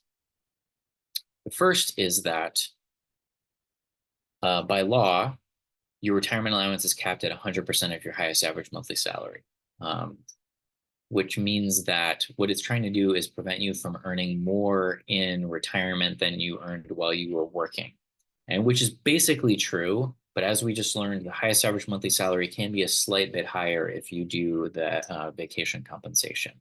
Well, otherwise, I mean, that basically applies. That's not really bad news. It's good news, because that means if you are retiring with 100% income replacement, you're basically going to get 100% of your salary as your retirement allowance. So that's a good situation to be in.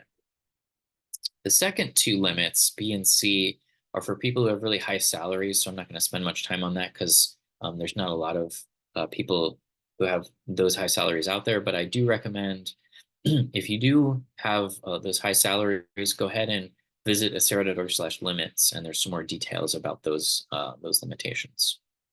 The fourth one is if you're in tier 4, we have to cap your highest average salary that we use for the purposes of calculating your retirement.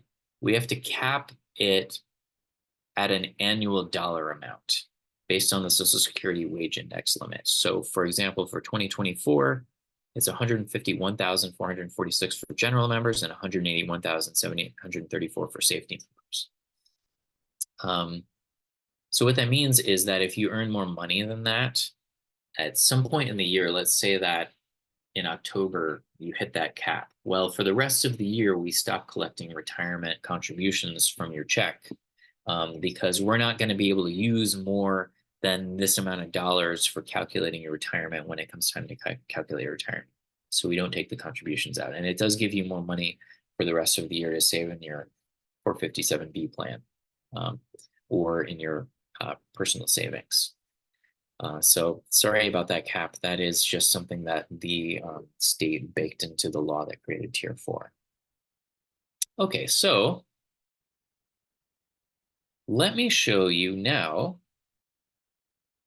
the culminating topic in this part of the presentation, how to get an estimate of your retirement allowance. Let me show you 2 ways.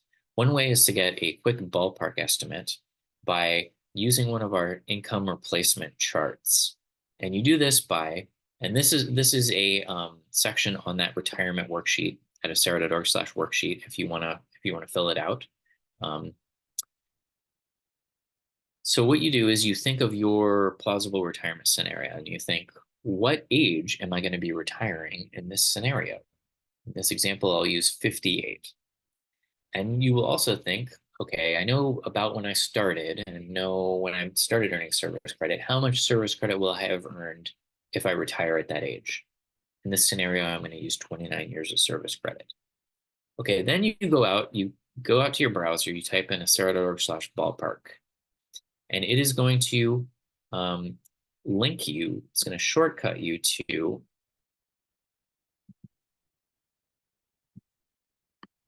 these income replacement charts.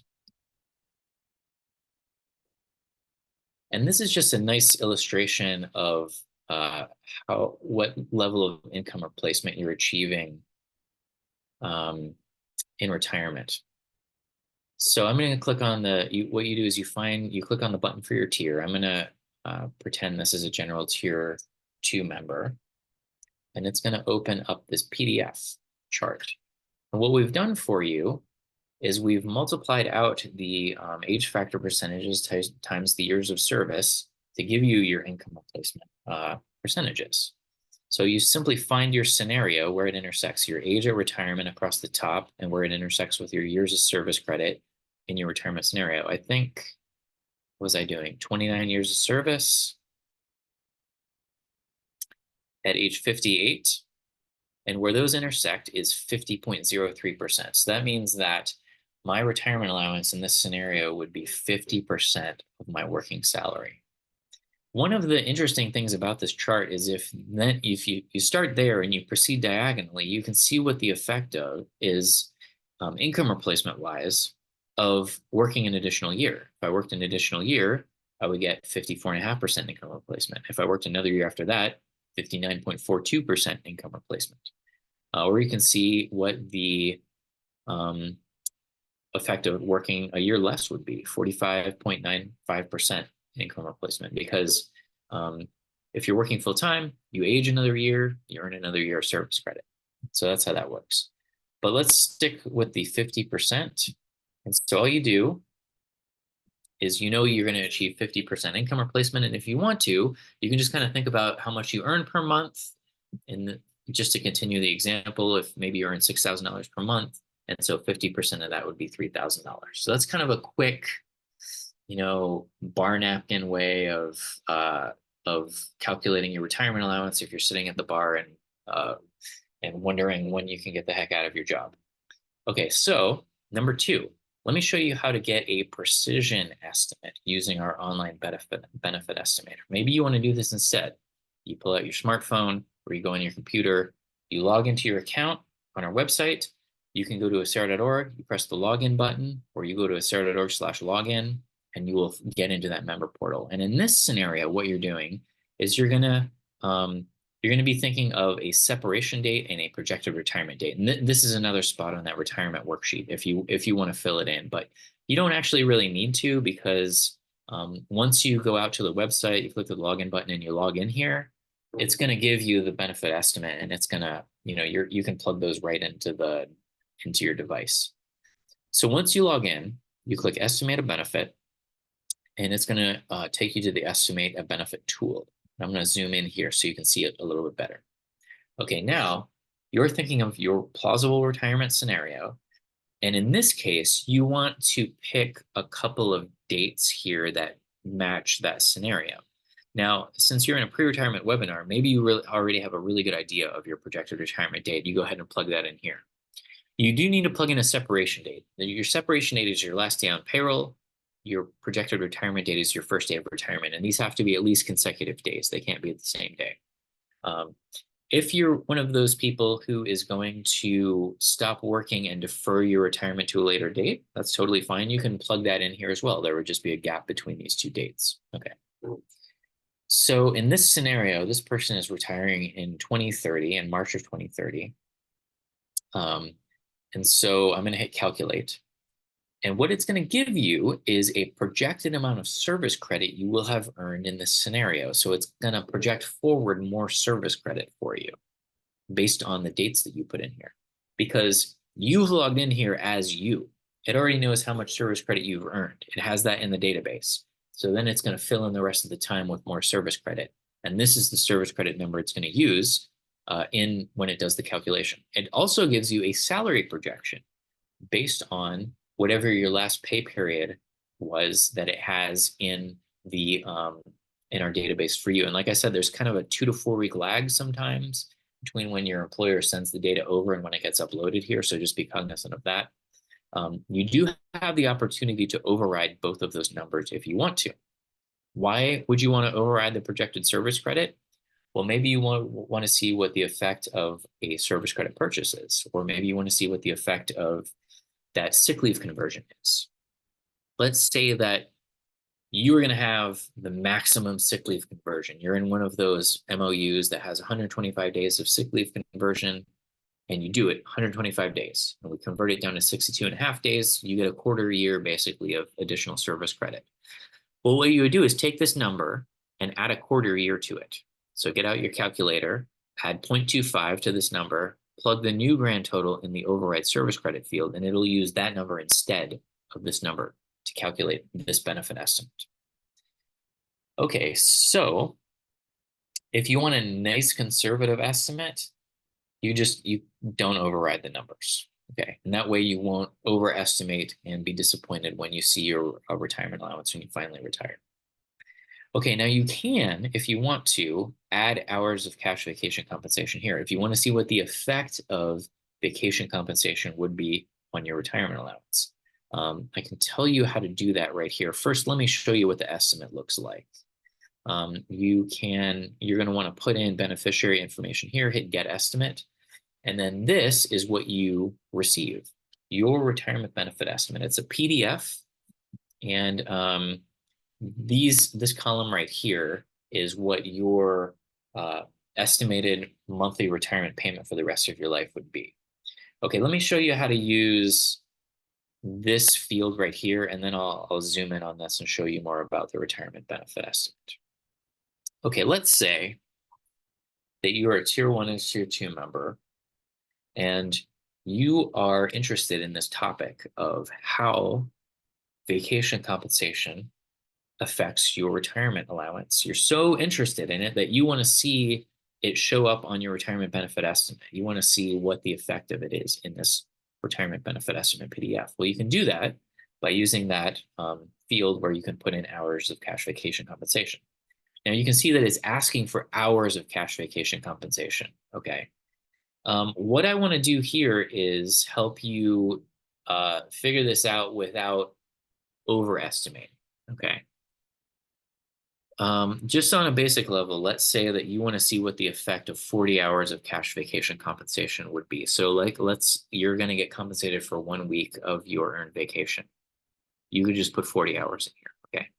But in order to not overestimate, let me show you this part of the retirement planning worksheet. Okay, this is on page 2 of that retirement planning worksheet at acera.org/worksheet. And what we're going to do, first of all, is it's giving you 2 steps here. Step 1 is running an estimate, and you leave that hours of cash vacation compensation field blank. Okay, let me see what the example is here. Let me get to that in just a second. The first thing that we're actually going to do is bring over our limit from the other part of the worksheet. Okay, so you already did. I showed you screenshots of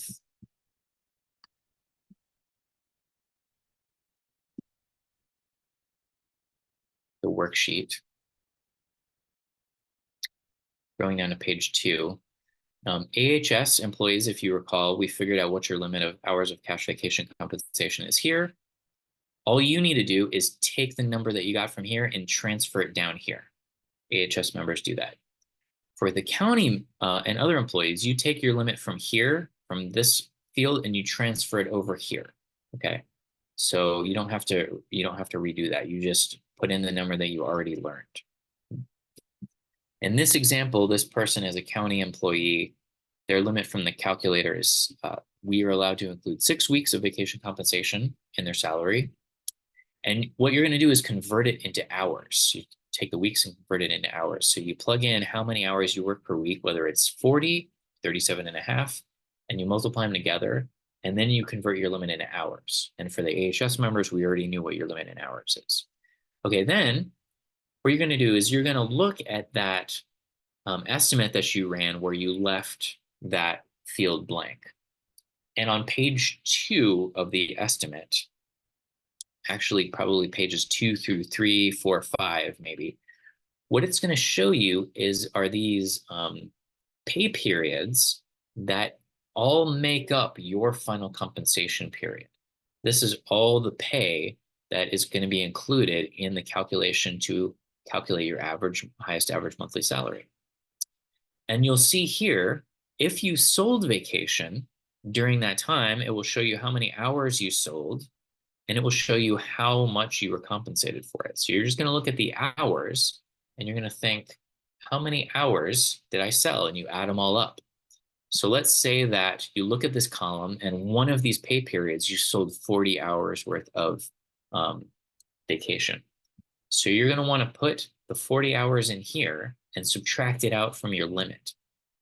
And then this will tell you what your limit is without the vacation that you've already sold. And then you would put the 200 in there. The reason I'm doing that is because if you've already sold vacation during your final compensation period that the benefit estimator is using to calculate your retirement, it's already inflating your salary here. And so you wouldn't want to include more hours than that when you're getting an estimate, because you don't want to overestimate. Now, if you've never sold vacation and you want to see what the effect of putting your limit is, and your limit happens to be 240 hours, you could just put in 240 here and hit get estimate.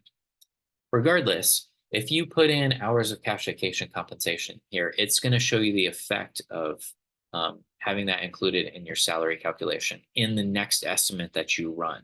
So that's step 2, is you run the second estimate and all the numbers go up.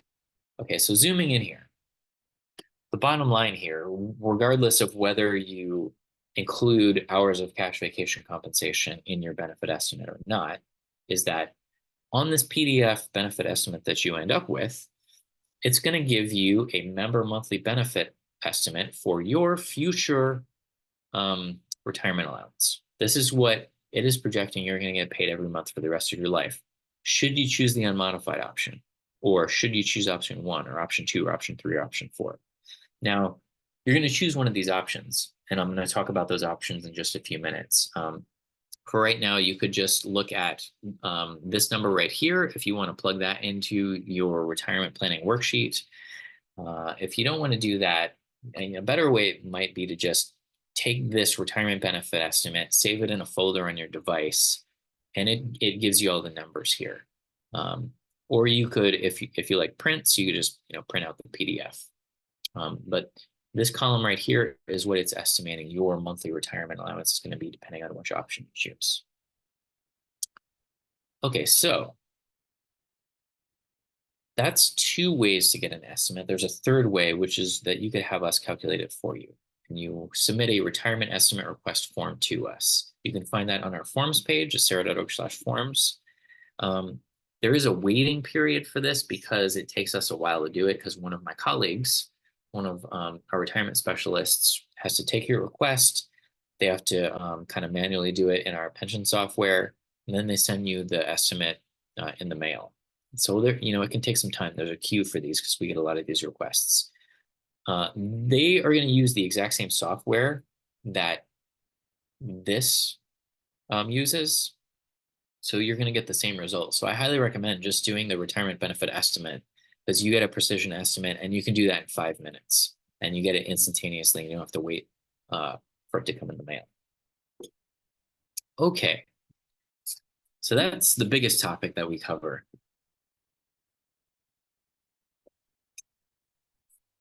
Which is estimating your benefit and understanding how that whole calculation works. Okay, so we got done with that. Let's move on to the next topic on the checklist, verifying your retirement eligibility. This one's a quick one. So going back to the pension milestone chart, we're looking at this milestone right here, retirement eligibility. And like I said earlier, you become eligible to retire through some combination of your years of service credit and age. So let me show you what those combinations are. And just as a reminder, this is the first day that you can retire, but you don't have to retire once you finally become eligible. You can keep working and earn more and more credit toward retirement and earn a higher and higher retirement allowance. This first slide is for tiers 1, 2, and 3. You have 3 different combinations that get you to retirement eligibility. Option number 1 is that you are at least age 50, you have at least 5 years of service credit, and you have at least 10 years of membership with a SARA, and you can retire. So you don't actually need that much service credit. You just got to be over age 50 and have the 5 years of service credit. And everyone who's in these tiers closed over 10 years ago. So you should all have more than 10 years of membership. So you're just looking at the 5 years of service credit and you're over age 50, you can retire. Or as a general member, you can have 30 years of service credit, or as a safety member, you can have 20 years of service credit and retire at any age, even if it's younger than age 50. Or you can have any amount of service credit, even if it's less than the 5 years that you need for option number 1, and you can retire at age 70 under option 3. As long as you're at least age 70, you could have 1 year, 2 year, 3 years, 4 years of service credit and retire at age 70. Okay, now tier 4, you have 2 different combinations that get you to retirement eligibility. Option number 1 is you are, as a general member, at least 52 years of age, and as a safety member, you're at least 50 years of age, and you have at least 5 years of service credit. You can retire, draw a lifetime pension. Option number 2 is that you can retire at age 70 with any amount of service credit, even if it's less than the 5 years. Okay, so like I said, as soon as you become eligible, you can retire, or you can keep working past that and earn more credit toward retirement. If you want to put in your retirement eligibility date in the retirement planning worksheet, you can go ahead and do that now. But if you already know that you're well past retirement eligibility, the eligibility date doesn't really matter what it was, just so you know you're eligible to retire. Okay, next topic. Let me help you choose your retirement date. There's a few things that you're going to want to think about when making this choice, because this is going to be a date that you choose. We don't choose this date for you. You tell us when you're going to retire, when you're ready. Here are the things that you're going to want to think about, okay? We'll talk about will you have enough income, the age factor percentage dates, the cost of living adjustment, and retiring, going straight into retirement versus not doing that. I'll talk about each one of these in some detail. Okay, first off, will you have enough income to retire is probably something that you're gonna want to think about prior to retirement. You don't have to. You could just wing it and say, I think I've been here long enough. I think I've earned enough credit. I just want to see what happens. Totally fine. You need to make different plans after you retire. If your SARA retirement income isn't as much as you thought it was going to be, but maybe not. But if you do want to take a little time and get a little picture into your future, I recommend doing that. And all you do is pretty simple. I already showed you how to do it. Showed you how to do step one, which is get that SARA retirement estimate. You log into your account on our website, go to the estimated benefit, plug in your retirement scenario with the dates, hit get an estimate, and you end up with that PDF. It takes 5 minutes. It's also a good time to log into your deferred compensation account, your 457B plan account, and get a sense of your additional savings in there if you have one of those accounts. That's not something that a SARA handles. That's something that is handled separately through your employer. But like I said, we are going to have a 457B plan presentation starting at 12:15 today. And one of the experts from the county is going to come in and talk to you about that. Okay, and then I also recommend if you are going to collect Social Security, you should go ahead and get a Social Security estimate. And you can do that on their website at ssa.gov/estimator. It's very similar to our website. You log into your account over at Social Security. They have a electronic estimator. You plug in a few numbers, hit get estimate, and it gives you a pretty much instantaneous estimate in 5 minutes. If you want to, this is kind of extra credit, you can think about your post-retirement expenses and you can add up all of your sources of retirement income and compare those two. But kind of a rough rule that financial planners will tell you is that you're going to need 70 to 80% of your pre-retirement income in retirement to maintain your standard of living. So whatever you were getting paid while you were working, your retirement income through the combination of your SARA pension, Social Security, and then any additional withdrawals you make from personal savings or your deferred compensation should be 70 to 80, probably 80% of what you were making while you were working. So that's kind of just like a rough rule. So if you run those estimates, that's actually a pretty quick calculation to make, and you can add them all up and see if you're achieving 80% income replacement. We do have a page on our website that walks you through this process in more detail. So you go out to SARA.org.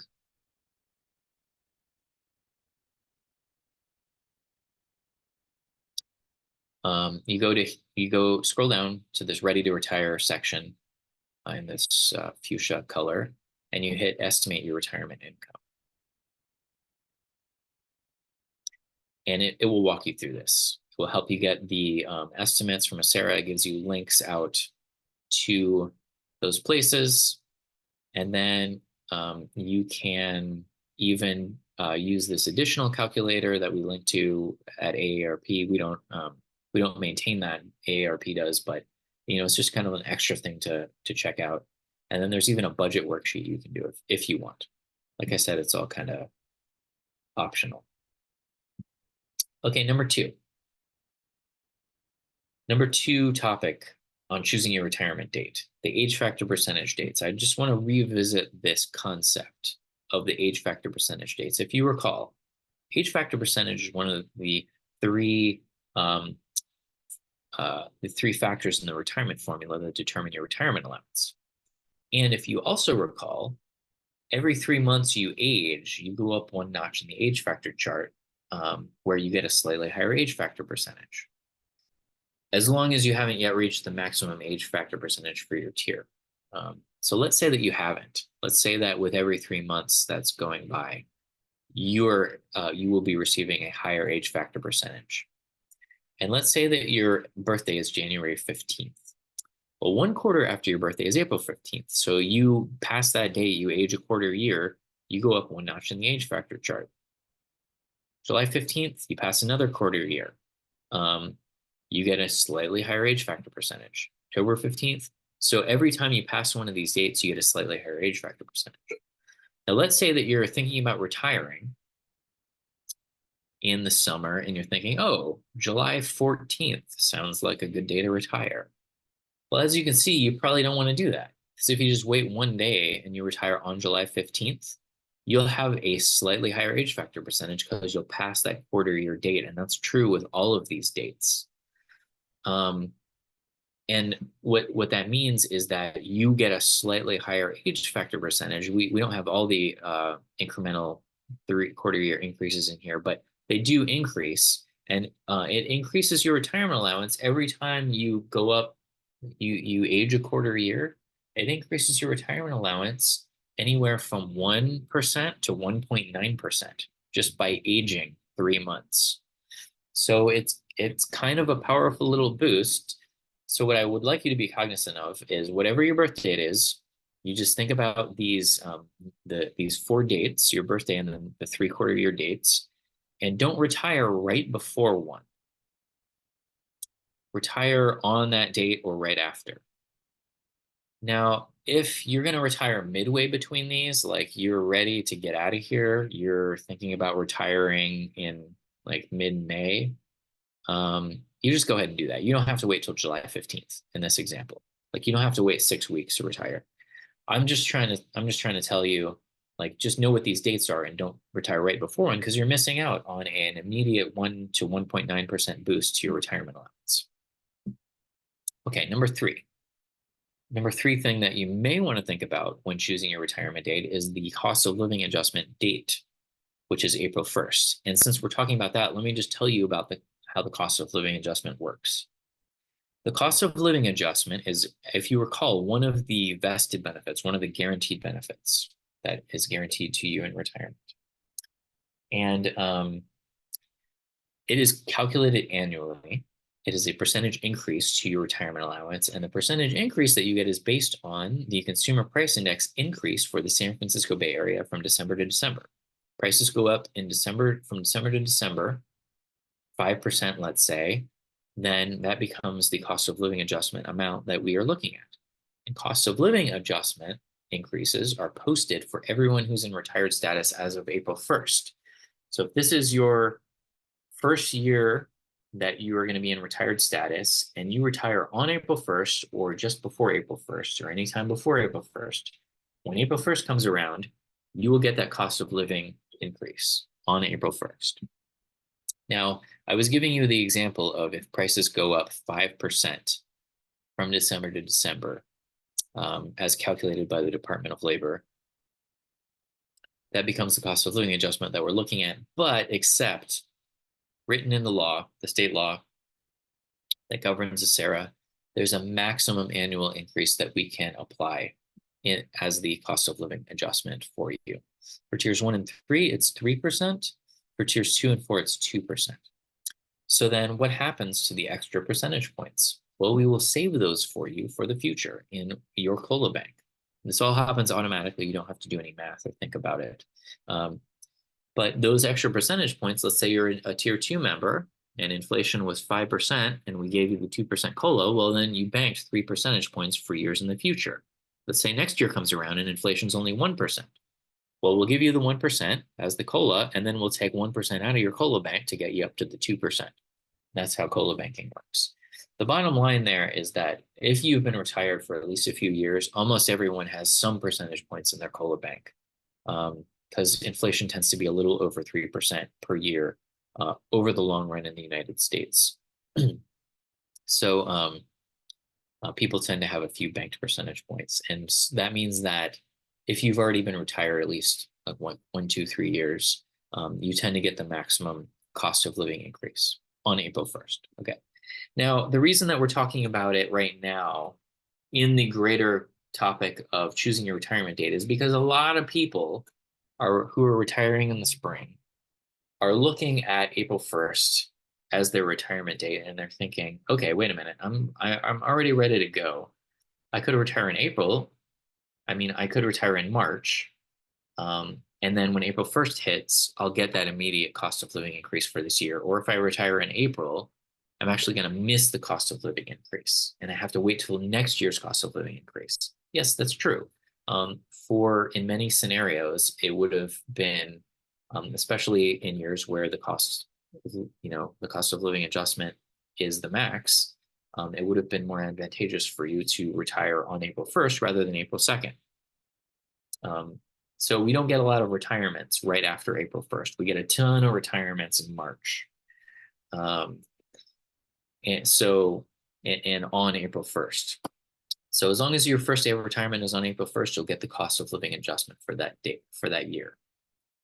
But there's nothing really magic about April 1st. Like if you retired April 2nd, yeah, you'd miss it for that year, but then next year's cost of living adjustment comes around on April 1st, and every year after that, you get the cost of living increase every year for the rest of your life on April 1st.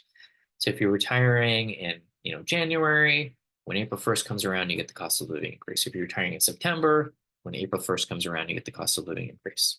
So the reason I'm talking about it here is like maybe if you're retiring in the spring, maybe you want to think about retiring in March or on April 1st versus like in April. And then somebody's asking, how will that help you if it sits in the bank? Okay, so you're asking about the COLA banking. Well, it will help you because there will probably be years in the future where inflation is lower than the maximum amounts. So let's say inflation one year, I worked here for 15 years, inflation one year was 0%. And so new retirees actually got a 0% COLA, which means they didn't get a COLA. And that was the only time in 15 years that I saw that happen. But everyone who had been retired at least 1 year had banked percentages. So we took percentages out of their COLA bank to give them a COLA that year. So like, let's say that inflation is only 1% a year. Well, if you have percentages in your COLA bank and you're in tier 2, we would take a percentage point out of your COLA bank to get you up to the 2% for that year. So we save those for you for years in the future when inflation is less than the maximums. And that's how that works. Thanks for that question. Okay, number 4 topic is choosing your retirement date. This sometimes is the case, sometimes not. Sometimes there's people who have a dilemma between the age factor percentage and the COLA, and this happens when people are retiring in the spring. If you're retiring not in the spring the rest of the year, there's really no dilemma here. But if you're retiring in the spring and your birthday falls in a certain place in the quarter, there could be a dilemma here. So for example, January 15th birthday is one of those. So let's, oh yeah, you're welcome. Absolutely. So let's say, for example, let's stick with the January 15th birthday example because it's a good one that works for a lot of stuff here. And you're a general member and you're age 54. And I say that just to say that you haven't yet reached the maximum age factor for your tier. Maybe you're a safety member and you're age 49. It means that you, with every 3 months that goes by, your age factor percentage is still increasing. Okay, so you're retiring in the spring and you think your birthday is January 15th, and you're thinking, okay, I'm ready to retire. Should I retire on April 15th, which is 1 quarter after my January 15th birthday? In this case, I will get an age factor percentage increase for retiring on January 15th, but I will have missed cost of living increase that I would have gotten had I retired on April 1st. Missed it by 2 weeks. Or should I retire on April 1st and miss the age factor increase that I will have gotten in a couple of weeks if I had retired on April 15th, but I will get the cost of living increase for that year? Which should I do? Well, you probably already know the answer because I already gave you the percentages. But if the cost of living adjustment is the max, or if it's even above 1.9%, you would want to go with the cost of living adjustment, because the age factor increase will increase your retirement allowance by somewhere between 1 and 1.9%. Cost of living will increase your retirement allowance by 2 to 3% if it's the max. Now, we know what the cost of living increase is going to be every year. In early February, we post it on our website. All you do is check our website, you see what the cost of living increase is, and that will help you decide. Really, the way to do it would be you run two benefit estimates. You log into your account on our website. You run one for April 15th. You run one for April 1st. Okay. You get both of those PDFs. Now, the April 15th one will tell you exactly how much you're going to get if you retire on April 15th. The April 1st one, you got to do a little math. You take your benefit estimate and you increase it by the amount of what we're saying the cost of living adjustment is for that year, because you're doing this after February when we already know what it is. So let's say it was 2%. Well, you would take your benefit estimate, multiply it by 1.02, and that would increase your retirement allowance. And then you would compare the two and see which one does better. Okay, moving on.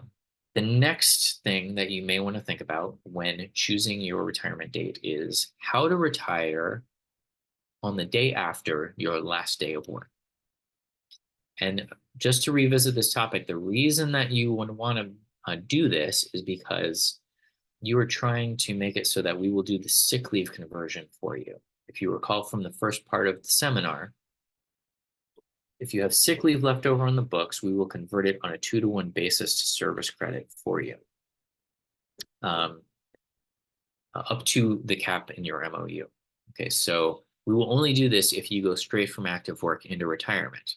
This is actually pretty easy to do, to go straight from active work into retirement. All you do is on your letter of resignation to your employer, you write your last day of work, you give them the date, and then on your retirement application to ACERA, you just pick the next day, the next consecutive calendar day. And even if it's a weekend, that's fine. And that means that you are leaving work on one day and you're retiring on the next day. So it's pretty easy. Now, you can be, as somebody asked earlier, you can be on leave on this day. It's fine. You can be on vacation leave, on sick leave, be using up a floating holiday, be using up comp time or management leave. That's totally fine. You're still on payroll that day. And this is your last day on payroll. And the next day is your first day of retirement, 2 consecutive calendar days. Okay, now the number 6 idea here is more detail to that topic, which is that you want to retire. So if you're trying to do this, you're going to want to retire on a day where you're scheduled to work on the day before, and that should be a non-holiday. So the day that you're scheduled to work should not be one of the regular holidays that your employer takes. And also, you want to retire on a day where the day before you were on schedule to work. So, for example, if you work Monday through Friday normally, like a lot of people do, you don't want to retire. You don't want to have your first day of retirement be on Sunday or Monday, because you normally don't work on Saturday or Sunday. Okay. So this day should be a day that you were on schedule to work. And then again, it's okay to be on leave that day. It's just that this would be a normal work day. Now, if you work in law enforcement, or if you work in healthcare, maybe for Alameda Health System, or in some other capacity that doesn't have a regular schedule, that's totally fine. Maybe you don't know your schedule that far in advance. So you might want to pick a retirement week. And then when it gets closer to the time and you see what the schedule is, then you can actually pick your retirement day and submit your retirement application and your letter of resignation, so that these are 2 consecutive days, and this is a day where you are on schedule to work. Okay. We do have a letter of resignation template out on our website that you will find when you go through the course of the steps to retire. It's on the last step, which I'm going to show you in a minute what the steps are. But we do have a template on our website that helps you submit your resignation to your employer. Okay, so on your worksheet, if you want to, now that you have a better idea of your projected retirement date, and if it changed at all, you could go ahead and write that in. And if you know that you want to go straight from active status into retirement, you just subtract 1 day and write that here. Or you do it the opposite. You know what your last day of work is going to be. You put that in here and add 1 day, and that's your projected retirement date. Either way. And just real quickly as an aside, if you are not going to if retire consecutively, like if you know you're going to stop working and defer your retirement to a later date, that's perfectly fine. You just don't worry about number 5 or number 6, and just you just think about the other, 1 through 4 on this list. If that's the case, though, we don't do the sick leave conversion. So if you spend even 1 day as a deferred member, you lose all your sick leave, which is why I take time out to talk about this consecutive day thing. So if you're trying not to become a deferred member, it's pretty easy to do the consecutive day thing. But if you do become a deferred member, you just lose all your sick leave. And that's just your employer's rule. Okay, so what is the process to apply to retire? And this is gonna, I'm going to answer that question that's been up on the board since the start of the webinar. What does the retirement application process look like? Okay, step 1 has sub-steps in it. We want you to go through our preparing to retire section on our website, because I am taking you through the steps here, but there are some things that you're going to need to do on your own and take a little time out to do. You can do it by going to, by typing in acera.org/prepare into your browser, but I'll show you how to navigate there. You go out to acera.org. Go under members, preparing to retire, it's right there. Or you just scroll down under ready to retire, prepare to retire, right there. They both go to the same place. This is a chronological set of steps that we would like you to, it's information we would like you to review and some actions that we would like you to take. You've actually done many of these things already. You're doing them as we speak because you're in the retirement, pre-retirement webinar. We've already verified your retirement eligibility, check. How vacation pay affects your pension. You already have an understanding of that because we talked about it for 20 minutes, check. You can go through it again. Estimate your retirement income. Like we said, that takes 5 minutes on the benefit estimator. Attend a pre-retirement seminar. You're doing it right now, check. So you've already done some of this stuff. There is a few more steps. Choose your retirement date. We already talked about that. There are a few more steps here that we would like you to go through. And then it's leading up to scheduling a ready to retire counseling session and applying to retire, which I'll switch back over to the presentation and go through those steps. Okay, so we have you go through the preparing to retire section. Step 2, set up the ready to retire counseling session. Now you can go to acera.org/counseling, or it is the third to last step on that page that I was just showing you. So you go here and you simply fill out this form. It's not that long, and you hit submit, and our staff will receive this. We want you to do this 3 to 6 months before your retirement, if possible, for maximum ability to prepare to retire. And our staff will receive it, and what they will do is contact you and schedule you a ready to retire counseling session for the 3-month period before your retirement date. And then in that counseling session, you will have already filled out your retirement application, and your counselor will take you through the final steps to retire and go over your application with you. And they will help you enroll in a healthcare plan so that you will not have a gap in coverage. We'll talk about the healthcare plans in a few minutes, and answer any of your additional questions that you have leading up to retirement. Okay, so then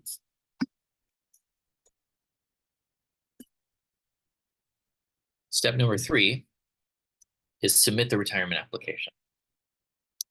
And you can go to acera.org/retire, or you will see that it is actually the last step on the preparing to retire section, applying to retire. And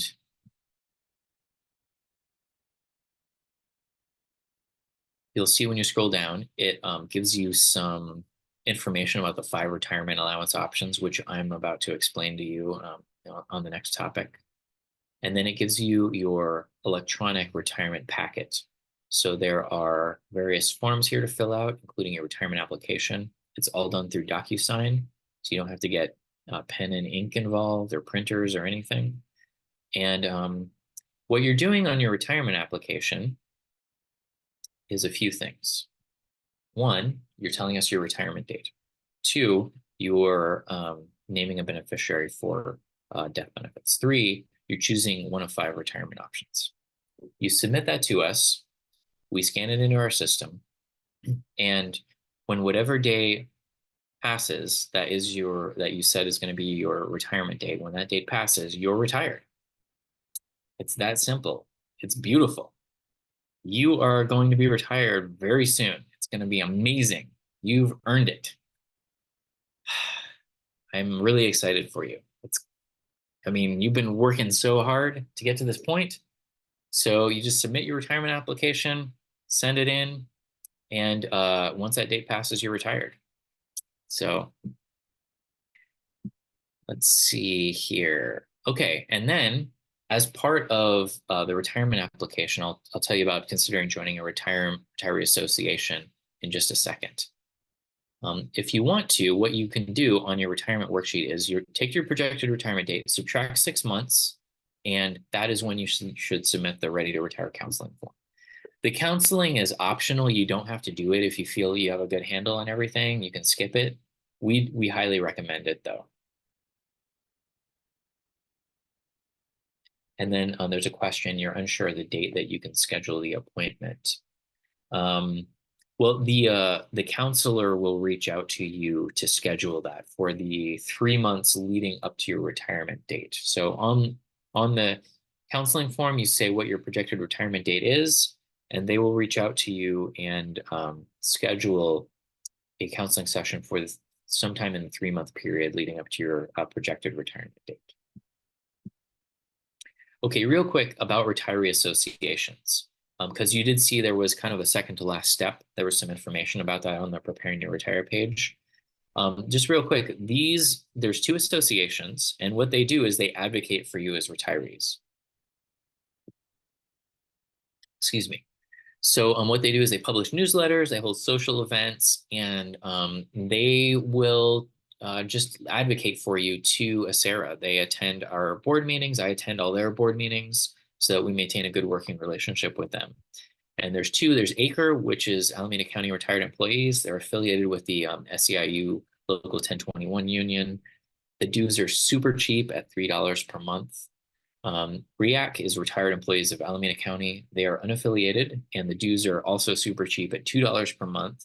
And we will actually take the dues out of your retirement check for you and send it over to ACRE and REAC. You can join one or both, and you do that on your retirement application. So when you get down to, it's like page 8 on your retirement application, you can check the box for ACRE or REAC or both, and that's how you join. And then you just become a member, and they start sending you the newsletters and inviting you to their social events.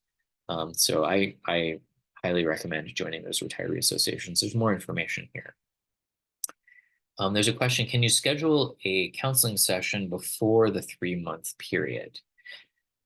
We can't really do that because demand is so high, or would be so high if we were able to do that we don't have the staff for that.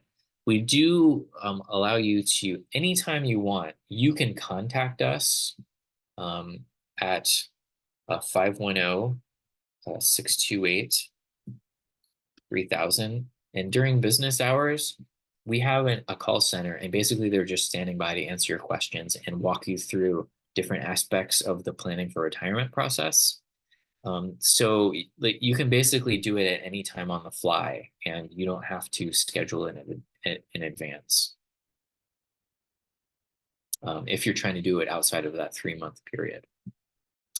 Okay, so you can expect your first retirement check within the 4 to 6 week period after your last employer paycheck. And I think, and this is just a guess to the question that was up on the board at the beginning, when the vacation cash out comes from your employer. I think it might come in that last employer paycheck. I'm not entirely sure, but it comes sometime around then, if not in the last employer paycheck. And then your first retirement check is 4 to 6 weeks after your last employer paycheck. And that in 99% of the cases, 99.9% of the cases these days, we get you right on the 100% payments because we are able to do so many things in advance. But if there are any major issues with your file, like missing documentation or pending divorce orders, we will still start giving you your pension payments. It's just that they're going to be what we'll calculate to be 80% payments until that we resolve the issues, and then we'll get you up to your 100% payments, and then we'll issue you any retro payments for any less than 100% payments that we had to make.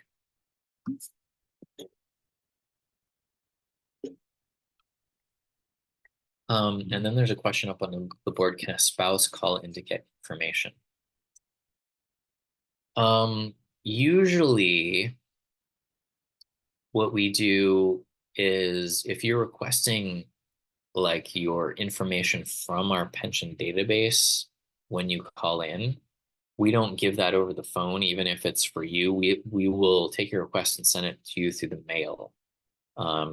So we would probably, I imagine that if a spouse called in, we would probably send that information to the member,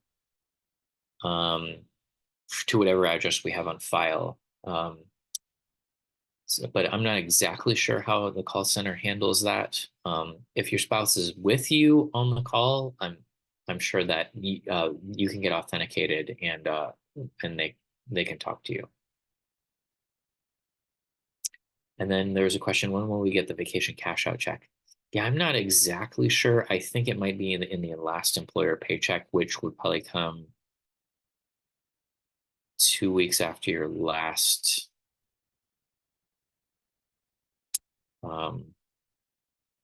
So like, let's say that you left work on a payday, so you can expect one more check, I think, after that. And the vacation cash out would probably come in that. And I'm just taking a wild guess here. I'm not exactly sure when that would actually come. You would probably want to check with your payroll clerk on that. So sorry, I don't know the exact answer for that question. Okay, so let me tell you about the 5 retirement allowance options. On your retirement application, you're going to choose one of these options. And this is your one opportunity to choose your option. So it's good to understand what they are and how they work and what they do, because you can't change it in retirement later. Now, there is a scenario where you choose an option, you do the regular retirement, and you're in the process of applying for a service-connected disability retirement. And then if later you're awarded that disability retirement, I think you might be able to change your option. You would want to check with our disability unit on that during the process of starting that disability retirement application. But otherwise, if you're just doing the regular retirement, whatever option you select at the time of retirement is the option. But it's okay, because you're going to pick the right one.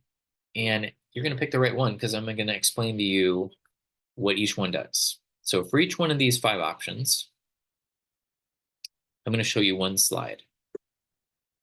And you're going to see the title. The top row is going to tell you about your retirement as a retired ACERA member. The bottom rows are going to talk about what your beneficiary will receive after your death. Okay, so let's jump right in. We'll start off with the unmodified option. This is the option that the vast majority of our members choose because it pays the maximum retirement allowance of any of the 5 options. you'll notice the subtitle for the unmodified option is 60% to beneficiary. And that is because after your death, your beneficiary, who you named at the time of retirement, will receive a 60% monthly continuance if they are eligible, if it's an eligible beneficiary. And eligible beneficiaries are spouse, state registered domestic partner, or Alameda County domestic partner. And they would receive a lifetime continuance. And a continuance, this word just means a continuing payment. So let's say you retire, you're getting your retirement allowance every month for the rest of your life. Okay, then you die. And sorry to be morbid, but we have to talk about this stuff in advance. So after your death, your beneficiary would receive a 60% continuing payment, what we call a continuance, for the rest of their life, if they're a spouse, state registered domestic partner, or Alameda County domestic partner. As long as you married them or registered them with the state or the county at least 1 year before retirement. Okay, if you don't have one of those people to name as a continuance beneficiary, but you do have a minor child or minor children, you can name them for the 60% continuance, but it's not for their lifetime. It's a temporary benefit, and it stops at age 18. Or it could continue past age 18 as long as they maintain enrollment as a full-time student in an accredited school. And then it can continue until age 22, at which point it will stop. In the meantime, if they get married or they register a domestic partner with the state, it will stop. Okay. So the minor children, it's a temporary benefit. Spouse or domestic partner, it's a lifetime benefit, as long as you've married or registered them at least 1 year before retirement. Okay, now, let's say that you don't have one of these people. You don't have spouse, domestic partner, children, but you want to choose the unmodified option. Go right ahead. Like I said, most people do, because it pays the maximum retirement allowance. And you can still name a beneficiary. You cannot name a beneficiary, however, for a continuance, because it can only be one of these people. But your beneficiary at your death would receive a one-time lump sum payment. Now, the lump sum payment is going to be the balance, basically, of your contribution account. Whatever contributions we have left in your account, for you, we give it back to your beneficiary. Okay, so your contribution account will contain all of your employee contributions, plus all the interest that we have paid on top of those contributions as we have invested your money, minus all of the retirement allowance payments that we've already paid you as a retiree. Okay. And I will tell you that if you die after the first 3 to 5 years of your retirement, there will not be a balance left in your contribution account to pay in a lump sum to a beneficiary. There will be other smaller lump sum payments, like the $1,000 lump sum payment. That's a vested payment, a vested death benefit. If you pay our group medical plan premiums, you pay those a month in advance, we would refund those. There would probably be a partial month of your retirement payment that we haven't paid out to you yet. They would receive that as well. So there's some littler payments, but there would be no balance left in your contribution account. That's kind of the bad news. The good news is that A, you chose the maximum retirement allowance for the rest of your life. B, what that means is that all of the money that you paid in to Acera throughout your entire career, including all the interest that was earned on top of that money that we've paid on, whenever you've earned interest, all of that money throughout your entire career, we give it all back to you within the first 3 to 5 years of your retirement. How can we do that? How can we give you a lifetime benefit for the rest of your life after that first 3 to 5 years? Well, partially it's the employer contributions. We start paying that out, but mostly it's the investment earnings, because we're investing your contributions and your employer's contributions on a group basis. And we are earning a lot of interest, and it's the interest that pays for 3/4 of your lifetime benefit. And it's this like amazing, it's almost like a bonus that you get. You get all your money back in the first 3 to 5 years, and then you get paid for the rest of your life every month. Um, so it's just the way pensions work, defined benefit pension plans work, and it's just the beauty of being able to participate in a defined benefit pension plan. So it's kind of a little aside, but back to the unmodified option. Okay, so there is a scenario where at the time of retirement, you named one of these people, one of these qualified beneficiaries for the 60% monthly continuance. You retire, and that person dies before you do. Your beneficiary dies before you do. Well, in retirement, you can name a new beneficiary, but not for a continuance, only for lump sum payments. Because the only time you can name a beneficiary for a continuance is at the time of retirement on your retirement application. Okay. And then there's a question under the unmodified option. Can I designate a spouse as primary and children as secondary? Yes. On every beneficiary form that we offer, there are primary beneficiaries and contingent beneficiaries. And the contingent beneficiaries are there in case you fill out your beneficiary designation form, and this also applies to your retirement application where you're designating beneficiaries. And when you die, your primary beneficiary that you named has already died. So then we move on to the contingent beneficiaries. But the contingent beneficiaries, I think I would have to check with the legal department on this, but I think in most cases, the contingent beneficiaries would not receive a continuance. I think it's possible if you and your spouse died on the same day, like you named them as a primary and you died on the same day, I think then the children who are named as the contingent on the retirement application would then be eligible for the continuance. I'm kind of taking an educated guess here, if not a wild guess. If you do want to know that information, I recommend writing into us at acera.org/contact, and we can give you that specific information. Okay, so that's the unmodified option. Okay, that's the most that one has the most details. Option number one is fairly simple. Option number one pays a lump sum to a beneficiary only. This is the only option that never pays a continuance to anyone at any time. That's not even an option. Okay, what this does is for you, the Acera retiree, this pay is a little less than the unmodified option. It's a little less. When you run the benefit estimate, you'll see it'll be like $1 or $5 or $10 or $15 less than the unmodified option per month. Okay. What it does do is it extends the time that there is a balance left in your contribution account from the first 3 to 5 years to the first 10 to 12 years. So if you're somebody who does not have a spouse, domestic partner, or minor children, and you want to extend the chance to leave a larger lump sum payment to a beneficiary, and you're okay with the slight reduction from the unmodified option, then you might want to choose option one. And so if you died within the first 10 to 12 years after your retirement, there would be a balance left over for your beneficiary. For lump sum payments, you can name anyone as a beneficiary, and that goes for the unmodified option as well. Okay, so that's option one.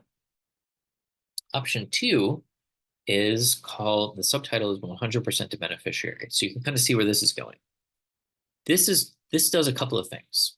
One, rather than a 60% continuance to your beneficiary, it leaves 100% continuance. The second thing it does is it allows you to name anyone as a beneficiary for a lifetime continuance. It doesn't have to be spouse, domestic partner, or minor children. It could be adult children, or it could be a nephew, or it could be a family friend, or it could be literally anyone. Anyone that has a lifespan. It can't be a trust or a charity. It has to be a human.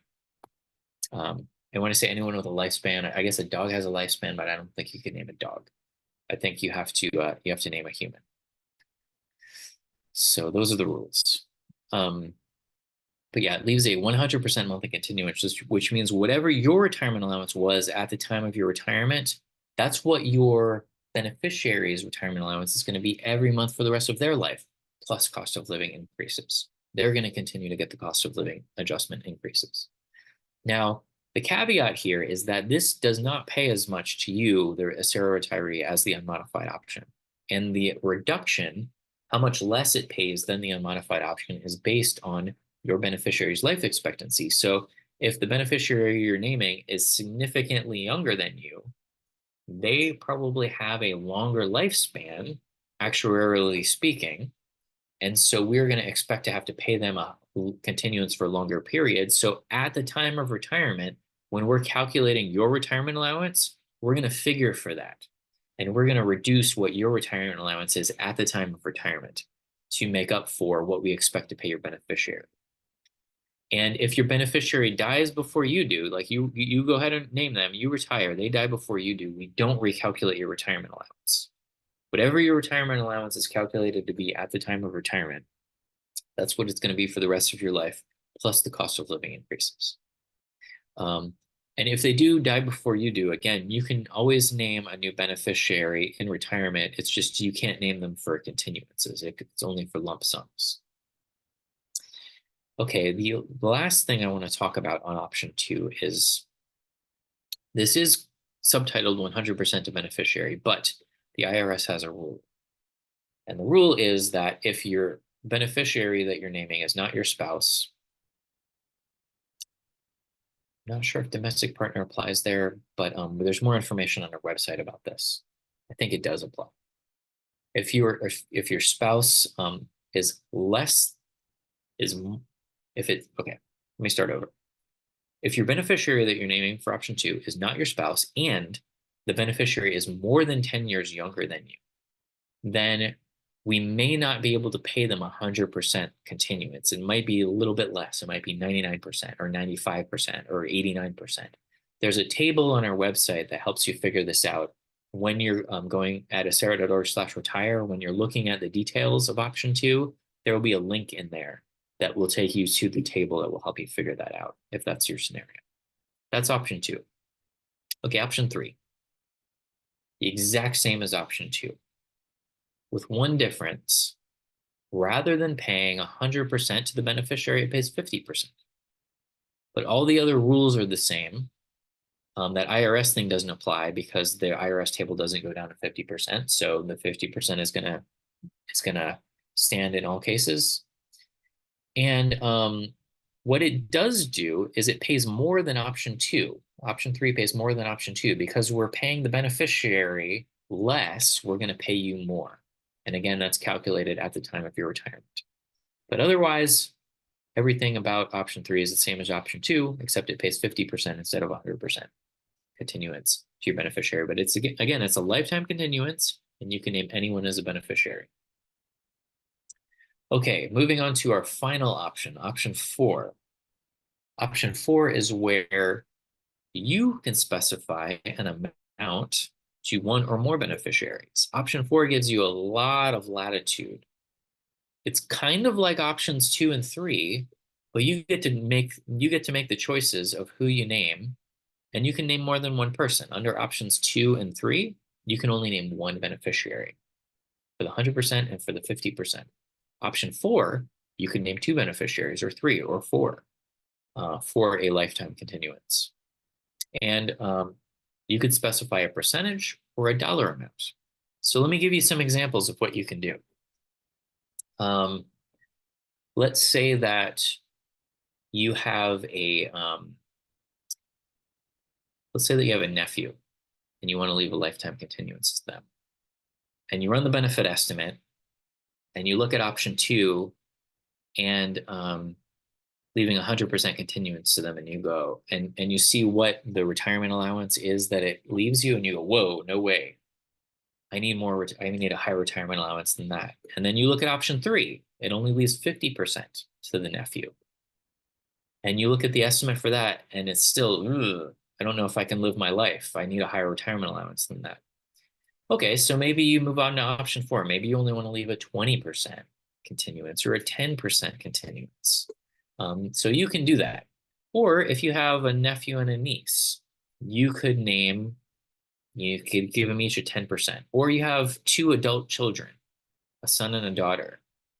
You can't leave them a continuance with the unmodified option, and you can't leave them both a continuance with options 2 and 3. With option 4, you can. You could even leave them 50%, 50%. As long as the percentages all add up to 100% and no more than 100%, you could do that.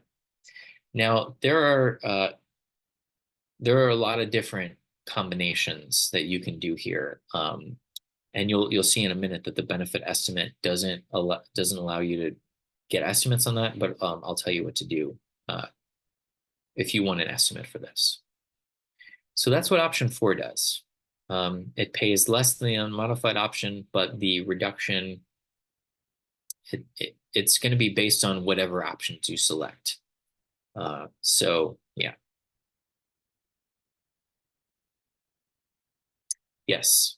So to the question up on the board, most people select the unmodified option because it pays the maximum retirement allowance to you as a retiree because you earned it.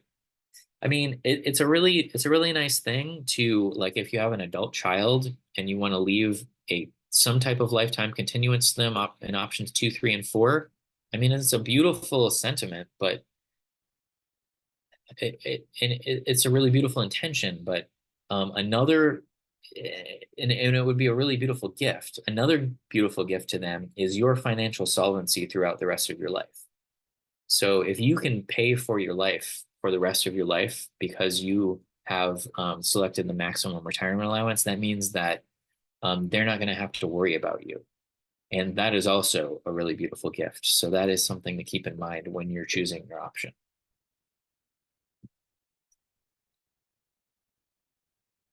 Okay, to the question, I did not mention that you would get the PowerPoint, but I'll show you where to get it. You go out to acera.org, you go under news and events, go down to retirement planning seminars, or you can just type in acera.org/seminars.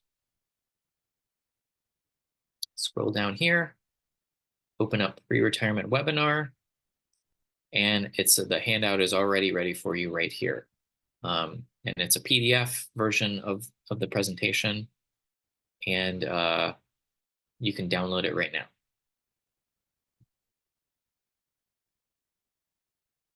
In fact, I'll just paste the link in there for you.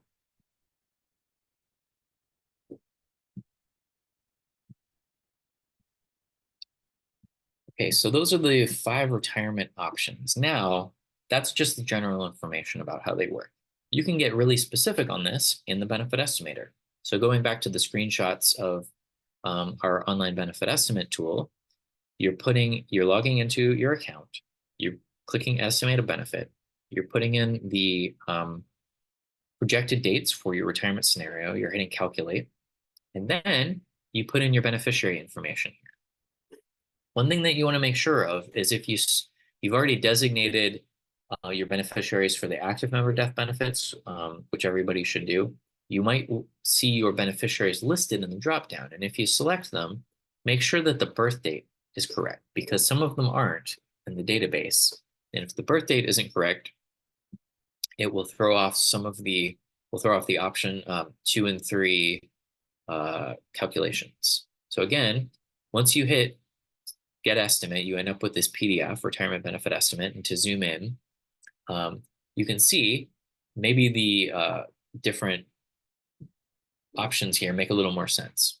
Okay, so this column right here is your estimated retirement allowance for the rest of your life. This column here is an estimate of what your beneficiary would receive every month for after you die. This is an estimate of their continuance, their monthly benefit. And you'll notice a few things. Now that you understand this better, you'll see that the unmodified option is the highest number. It pays the most. It's the highest retirement allowance. You'll notice that option number 1 is a little bit less than the unmodified option. If you want to choose that to try to leave a higher lump sum payment for a longer period to a lump sum beneficiary. And in this example, it looks like the difference was about $7. You'll notice that on the unmodified option, your beneficiary's estimated monthly continuance is 60% of what your estimated retirement allowance is. You'll notice that for option two, your retirement allowance is the exact same as your beneficiary's estimated retirement allowance because it pays 100% continuance. You'll notice the same for option three, except it's 50%. And you'll notice that option three is more than option two because it pays the beneficiary less. And then you'll also notice it does not give you an estimate for option four. And that is because there are so many different permutations of what you can select for option four that our software is not that sophisticated. So what you can do if you want a estimate for an option four scenario is you can contact us at sarah.org/contact. You can do that ahead of time, or you can talk to your retirement counselor in your retirement counseling session, and we can help you do that. Okay, so let me help you understand some other benefits. And let's see, we have, this is supposed to end at 12:15. We have about 33 minutes, which is exactly enough time to talk about these benefits. So we're doing good on time here.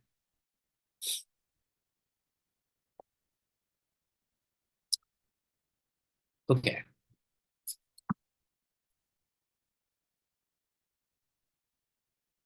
What you're seeing here is a chart of non-guaranteed benefits that Acera offers. These are extra benefits that I think in the early 80s, Alameda County decided that their employees needed extra benefits to help pay for their life and retirement. And so they started a reserve fund that Acera manages and maintains to help pay for these extra healthcare benefits, which they ended up mostly being healthcare benefits. So you can see that the title of the slide is non-guaranteed benefits. Sometimes these are referred to as non-vested benefits as well, because if you remember, vested means guaranteed. These are not guaranteed. These are extra.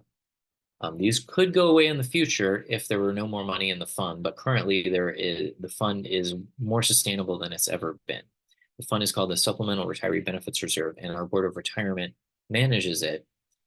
And I'll give you that detail just to say that it's the Board of Retirement determines, it's their job to determine what the list of extra benefits are, these non-guaranteed benefits, and who qualifies for them. And so these benefits could be reduced or eliminated in the future, but the board's whole idea with this fund, their whole intention is to ensure the sustainability of the fund. They want to continue offering these benefits into the future. And they will do that sometimes by making adjustments to that. The most adjustments that they have made in the recent few years is maybe they won't increase one of the subsidies, between 2 years. Just to make sure that the fund stays sustainable. What you're seeing here are the board's rules on who qualifies to receive these benefits, and you're seeing a list of the non-guaranteed benefits. The non-guaranteed benefits are a medical subsidy to help you pay for the cost of being enrolled in our medical plans. The medical subsidy is called the monthly medical allowance. That's our name for it. That's what MMA stands for. And there's 3 levels of that. There's also a dental subsidy, a vision subsidy, Medicare subsidy, and a supplemental cost of living adjustment. And you'll see that supplemental cost of living adjustment is the only one that does not require any years of Acera service credit to qualify. The board has set it up where the rules on who qualifies for these are based on having at least a minimum amount of years of Acera service credit. So most of them start at 10 years, the Medicare, dental, and vision. And then the first level of the monthly medical allowance starts at 10 years, and there's 2 more levels at 15 and 20 years. Take note that this says Acera service credit. Reciprocal service credit does not count for qualifying for these. Okay, so let me tell you about each one of these in a little more detail, as is the theme of the whole presentation. First off is the monthly medical allowance. So just a reminder, we like to emphasize this a lot, that these are not guaranteed benefits. Your pension your monthly retirement allowance is guaranteed. Cost of living increase is guaranteed. These other ones are extra benefits that are not guaranteed and based on the sustainability of that fund. If you want to read more about the sustainability of that fund, you can go to acera.org/SRBR. That's acera.org/SRBR. And you can see the sustainability measurement and how it's the most sustainable it's ever been. Okay. So the monthly medical allowance, when you stop working at your job and you retire, you're going to need to get off your employer's health care. And we offer healthcare plans like medical, dental, and vision that you can enroll in through Acera. So for the medical plans, what the monthly medical allowance does is if you qualify for it, it's a subsidy to help offset the cost of being enrolled in one of our medical plans. Subsidy is not guaranteed. Like I said, it's a non-guaranteed benefit. It offsets the cost of being enrolled in one of our plans. No outside plans, so you can't go out and get your own insurance and try to use the monthly medical allowance for it. We do have a lot of options. We have group plan options, and the monthly medical allowance offsets the premiums and for the group plans. For the individual plans, it offsets not only the premiums, but co-pays and deductibles, and I think other qualified health expenses qualified by the IRS. And the amount of the monthly medical allowance is set annually by the Board of Retirement. This is one of the big decisions they make every year in the summer. You are responsible as the retiree for any costs that exceed the subsidy amount. So if their plan is more expensive than what the monthly medical allowance allowance gives you, you're responsible for paying the additional cost. And it's not available, the subsidy is not available for anyone else besides you, the retiree. Now you can enroll other family members. It's just that there's no subsidy for them. So you have to pay the full cost. So for 2024, here are the monthly medical allowance amounts. For 20 or more years of Acera service credit, you're eligible to receive $635.37 per month to pay for your medical coverage through Acera. If you have at least 15 years, it's $476.53. If you have at least 10 years, it's $317.69.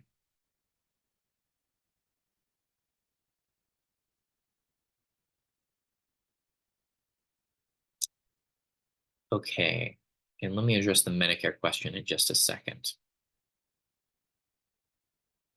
Okay, now what I'm going to do, now that you see what the subsidy amounts are, I'm going to show you the plans.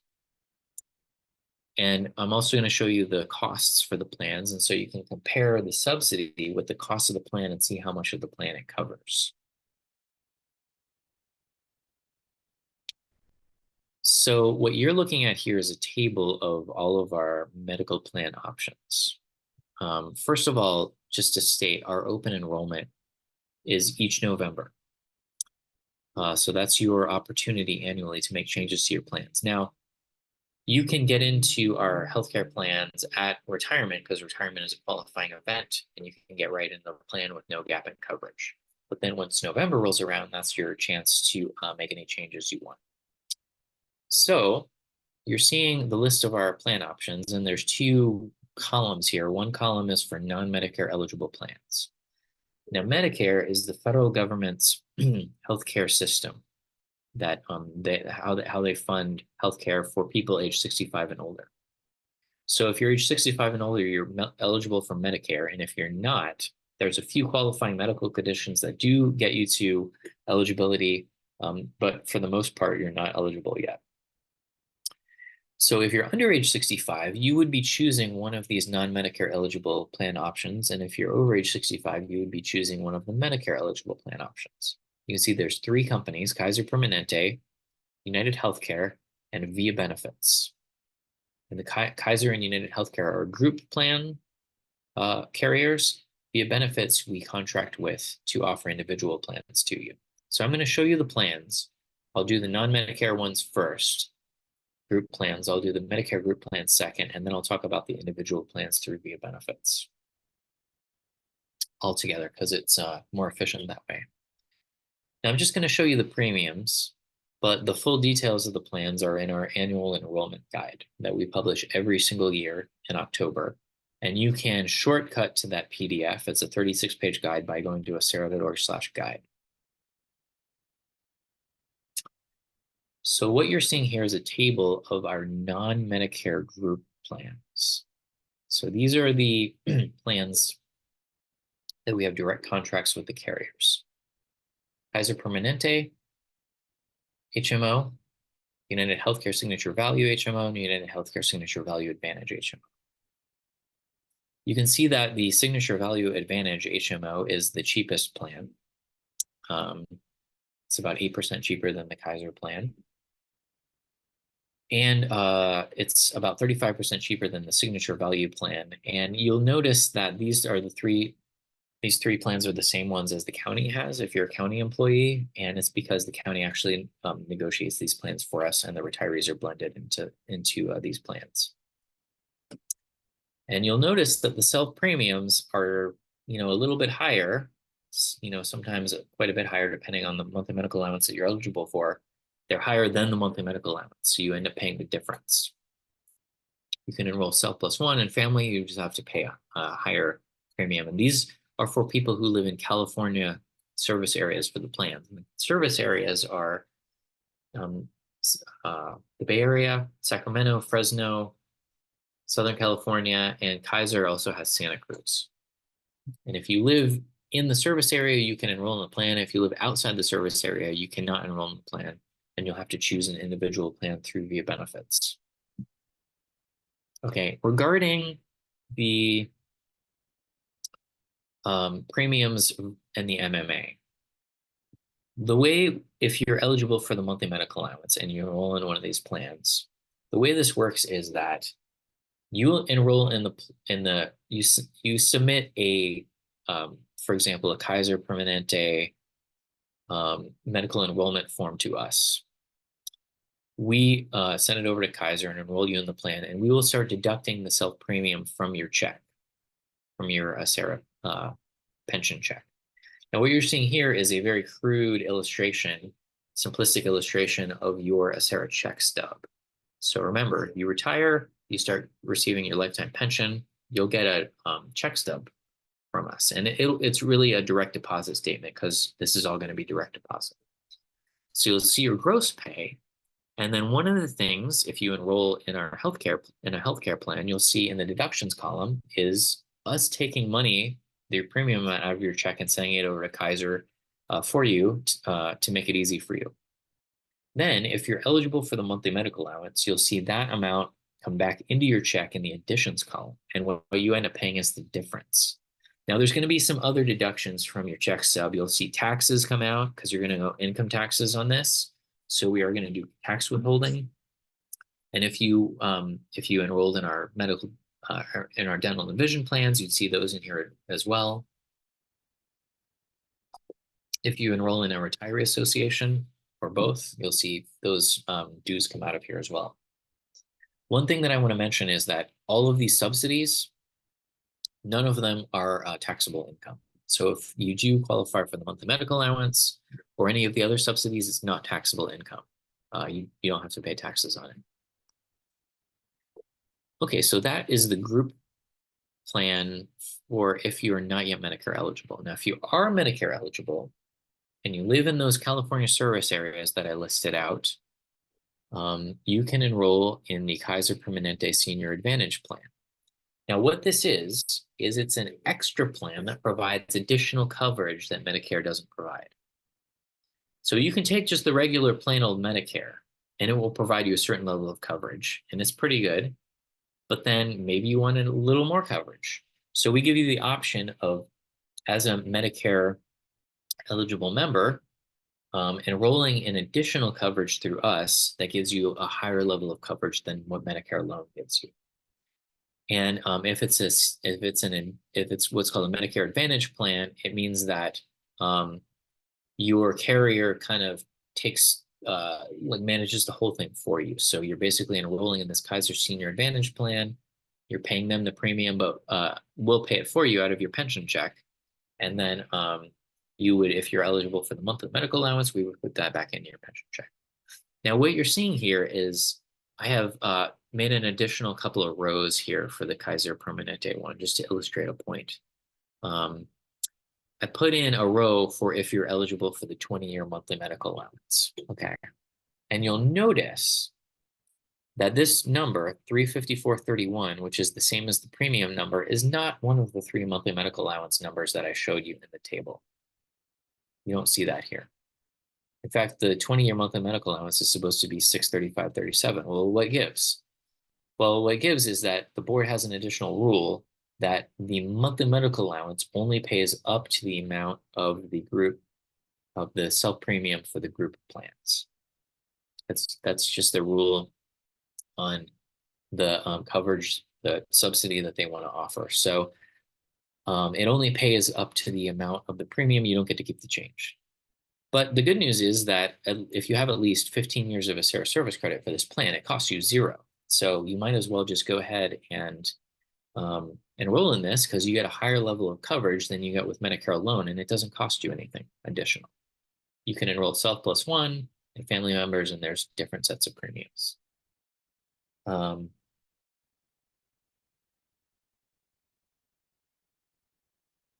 Okay, and then there's a question up on the board. Is Medicare separate from the monthly medical allowance or reduced by the Medicare copay? No. So I think you're talking about how you're going to have to pay Medicare to be enrolled in Medicare. I'll talk about that in a few minutes when I talk about the Medicare Part B reimbursement plan. But the monthly medical allowance, Medicare doesn't affect the monthly medical allowance. So whatever monthly medical allowance you're eligible for, that's what we pay you. And then there's a separate subsidy for being enrolled in Medicare, which I'll get to in just a couple of minutes. Okay, so I told you about the group plans. I showed you the non-Medicare group plans. I showed you the Medicare group plan. Now, let me show you individual plans through Via Benefits. Okay. Now, and the best way to talk about Via Benefits is who can enroll in a Via Benefits individual plan. Well, if you're not Medicare eligible, if you're under age 65, you can enroll in a Via Benefits individual plan if you live in the US, but outside of the Acera group plan service areas. So if you live in Oakland, you cannot enroll if you're under age 65. But if you move up to Redding or you move over to Nevada, move over to Hawaii, you can enroll in an individual Via Benefits plan. Now, if you are age 65 and older, you have to live in the US, and that's it. You can live anywhere in the US. You can live in Oakland or San Leandro or wherever, and you can choose between the Kaiser Permanente Senior Advantage Plan or an individual plan through Via Benefits. All you need to do is enroll in Medicare first and maintain enrollment in Medicare Parts A and B.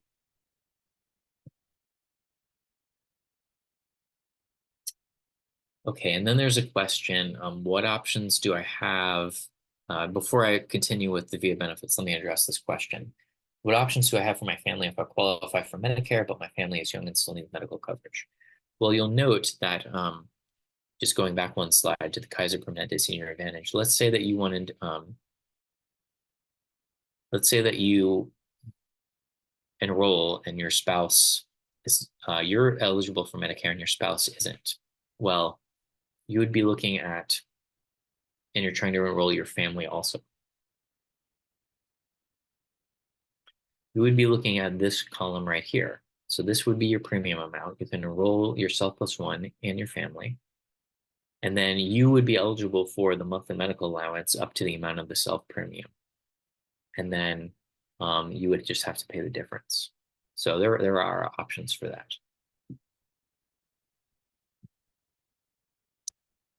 And Kaiser is not your only option, because if you're Medicare eligible, then you can enroll in a Via Benefits individual plan, and it would be a similar thing, except it would be with a different carrier. Via Benefits has like 100 carriers they contract with, so they help you choose which carrier if you're choosing an individual plan through Via Benefits. Via Benefits is what they are is basically a huge insurance broker, but the way that they are described is a private health insurance exchange. We contract with them to be able to provide you these individual plans. So they help you connect with an individual plan. When you contact them, you talk to a certified, salaried, non-commissioned, non-biased benefit advisor. And I say that because they're not getting a commission to, higher commission to put you in Blue Cross versus Aetna. They don't get commissions like that. They narrow down the plan to what's right for you. So you contact them, you tell them where you live, how much you want to spend, what level of coverage you want to have. You can even tell them what doctors you want to visit, whether your doctors take the insurance, they'll filter it for that. What prescriptions you need, they'll filter your prescription plan for that, and they'll narrow down their thousands of plans into just a few plans that you can choose from. And for the Via Benefits plans, the monthly medical allowance not only pays for the premiums, but also deductibles, copays, and other medical expenses that are qualified by the IRS. And yes, and so to continue with that question regarding Medicare, if you choose a Medicare plan through Via Benefits, then there would be options that Via Benefits would connect you with that same carrier, and they might even be able to get you on a different carrier for your family if it's through Via Benefits. You would have to check with them on that, but they will have a bunch of options for your family as well.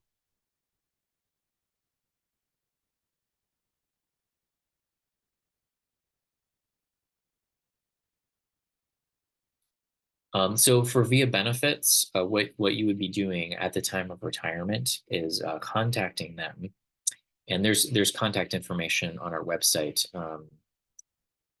Think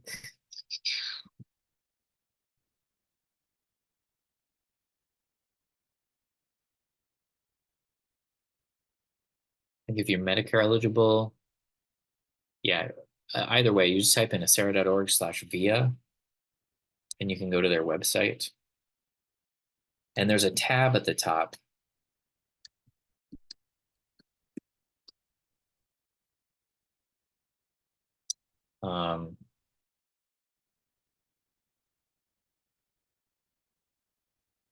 There's a tab at the top. If you're not yet Medicare eligible, you stay here. If you're Medicare eligible, click on the Medicare tab, and then you can go from there. And there's contact information, or you can do things through the site.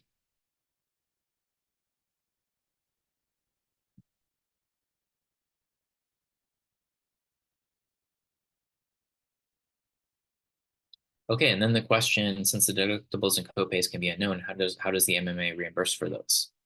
Perfect question. Perfect segue into my next slide.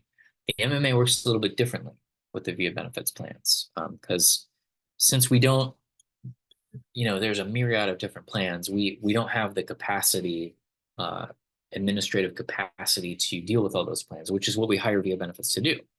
So we also hire them to administer your monthly medical allowance for you.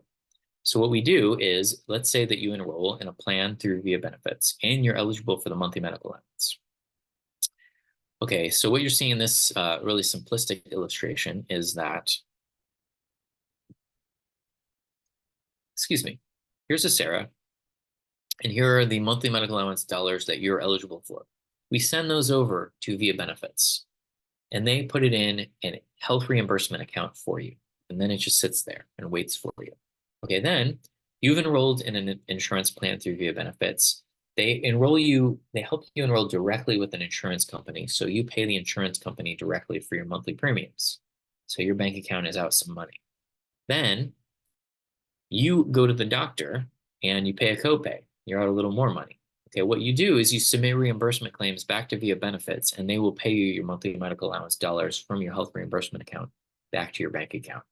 They do all this stuff electronically, and they will set up a recurring payment to your insurance company and a recurring reimbursement that all happens automatically to your bank account. And then you need to use their smartphone app to submit reimbursements for any additional copays. You can also do it on their website.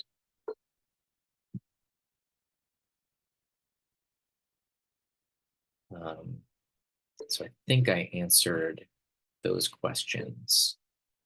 And then there's a question, will you discuss the United Health Plan aside from the Kaiser? So the United Healthcare plans, the only two group plans we offer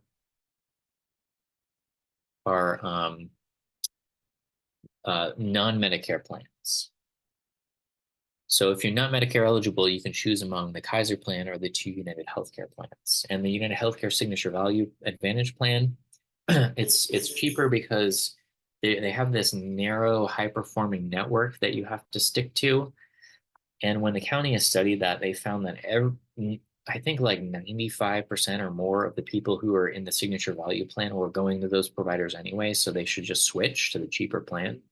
But that's why there's two plans there.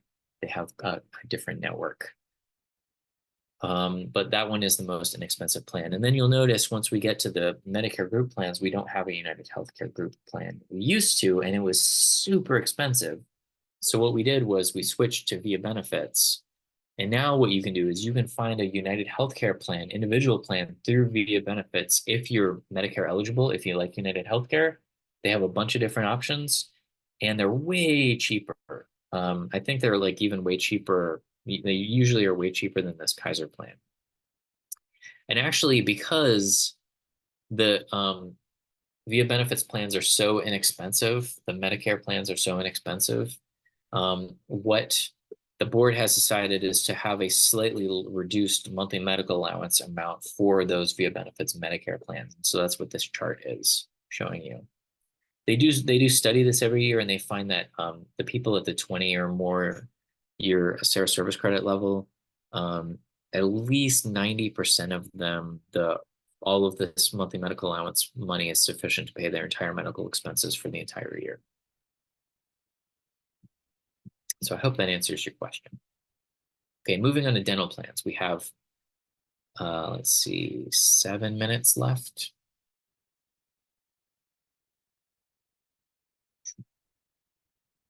Okay. Moving on to the dental plans. Okay, so the way this works is if you retired from ACERA with at least 10 years of ACERA service credit, you must enroll in one of our dental plans. We force you to do it, but it doesn't cost you anything at least for just yourself. So that's why you'll see over here in the mandatory enrollment column, the self-premium and the subsidy are the same. So the way you would experience this is you retire with at least 10 years of ACERA service credit. You choose the Delta Dental PPO, for example. And when you get your pension check, your first pension check, you'll see 5105 come out of your check in the deductions column. You'll see 5105 go back into your check in the additions column. Like I said, it's not taxable income. So that's just how the subsidy works for that. The board sets it at the level of the self-premium. You can enroll self plus one, you just pay the difference. You can enroll family, you just pay the difference. And Delta Care USA is a California only plan. Delta Dental PPO is all across the USA. Now, if you don't have 10 years of ACERA service credit when you retire, it's fine. You can still enroll in our dental coverage. You just have to, there's no subsidy. You just have to pay the whole way. And that's true with all of our healthcare plans, medical, dental, vision. If you don't have the service credit to qualify, all you needed to have is at least as much money in your pension check as the self premium, and you can enroll, or the premium for the level that you're wanting to enroll in. And so you can enroll. There's a different set of premiums, as you can see, if you have less than 10 years of ACERA service credit. Vision, very similar to dental. If you have at least 10 years of ACERA service credit, you have to enroll in at least the BSB standard plan, but it costs you $0. $4.63 is the self-premium amount and the subsidy amount. For vision, you have the chance to buy up into a premium plan. One example of a difference that I know between the two is that the premium plan gives you frames every 12 months instead of every 24 months with the standard plan. And you can see, again, the differences between the plans in our enrollment guide at acera.org/guide. But you can enroll self plus one family members. If you have less than 10 years of ACERA service credit, you can voluntarily enroll, and there's a different set of premiums and no subsidy.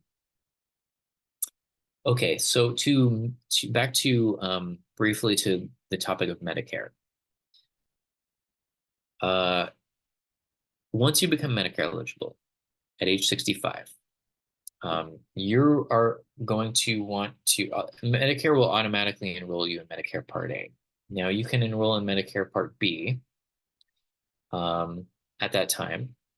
And if you do enroll in Medicare Part B, you will start being charged a monthly amount from Medicare, from the Medicare system.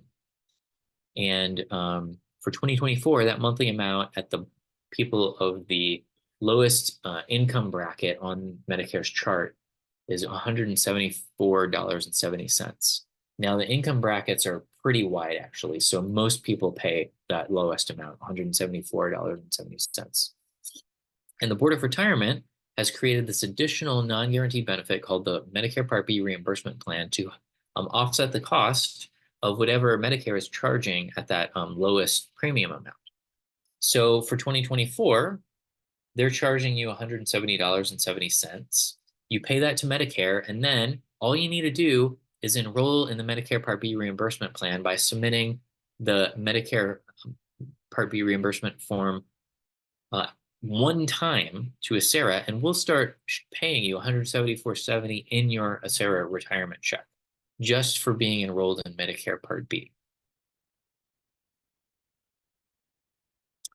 Now, if you enroll in, if you're a safety member and you want to enroll in Medicare and you haven't paid into the Medicare system throughout your career, and so you don't have enough credit, that's perfectly fine. Everyone can enroll in Medicare once they reach age 65. It's just that you're going to have to, there's going to be a premium for Medicare Part A for you. And then you also have to pay the Medicare Part B premium. And you can still, as long as you have 10 or more years of Acera service credit or a service-connected disability retirement, you just need to submit that Medicare Part B reimbursement plan form one time. And it will start, you'll start seeing that subsidy show up in your check. I do want to show you our Medicare page. Once you become Medicare eligible, we will send you a letter in the mail that reminds you about all this stuff, and we'll give you a link to the Medicare page. So we have this page on our website, Medicare and Acera, and it pretty much tells you everything you wanted to know about how Medicare works with Acera and the steps that you need to take to determine if you're eligible to enroll in Medicare, understand what Medicare is, look at your coverage options, and actually how to sign up when you're ready. It takes you, it's a step-by-step process, and it's a really good page. And so we'll remind you about that when you turn 65 in retirement. We'll send you a letter.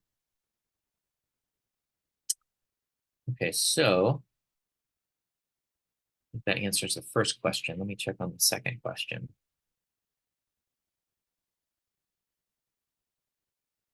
Okay, there's another question. What if I move to an area outside of Acera, the Acera service areas for the group plans that has a Kaiser, and you're over 65 and you have 20 plus years?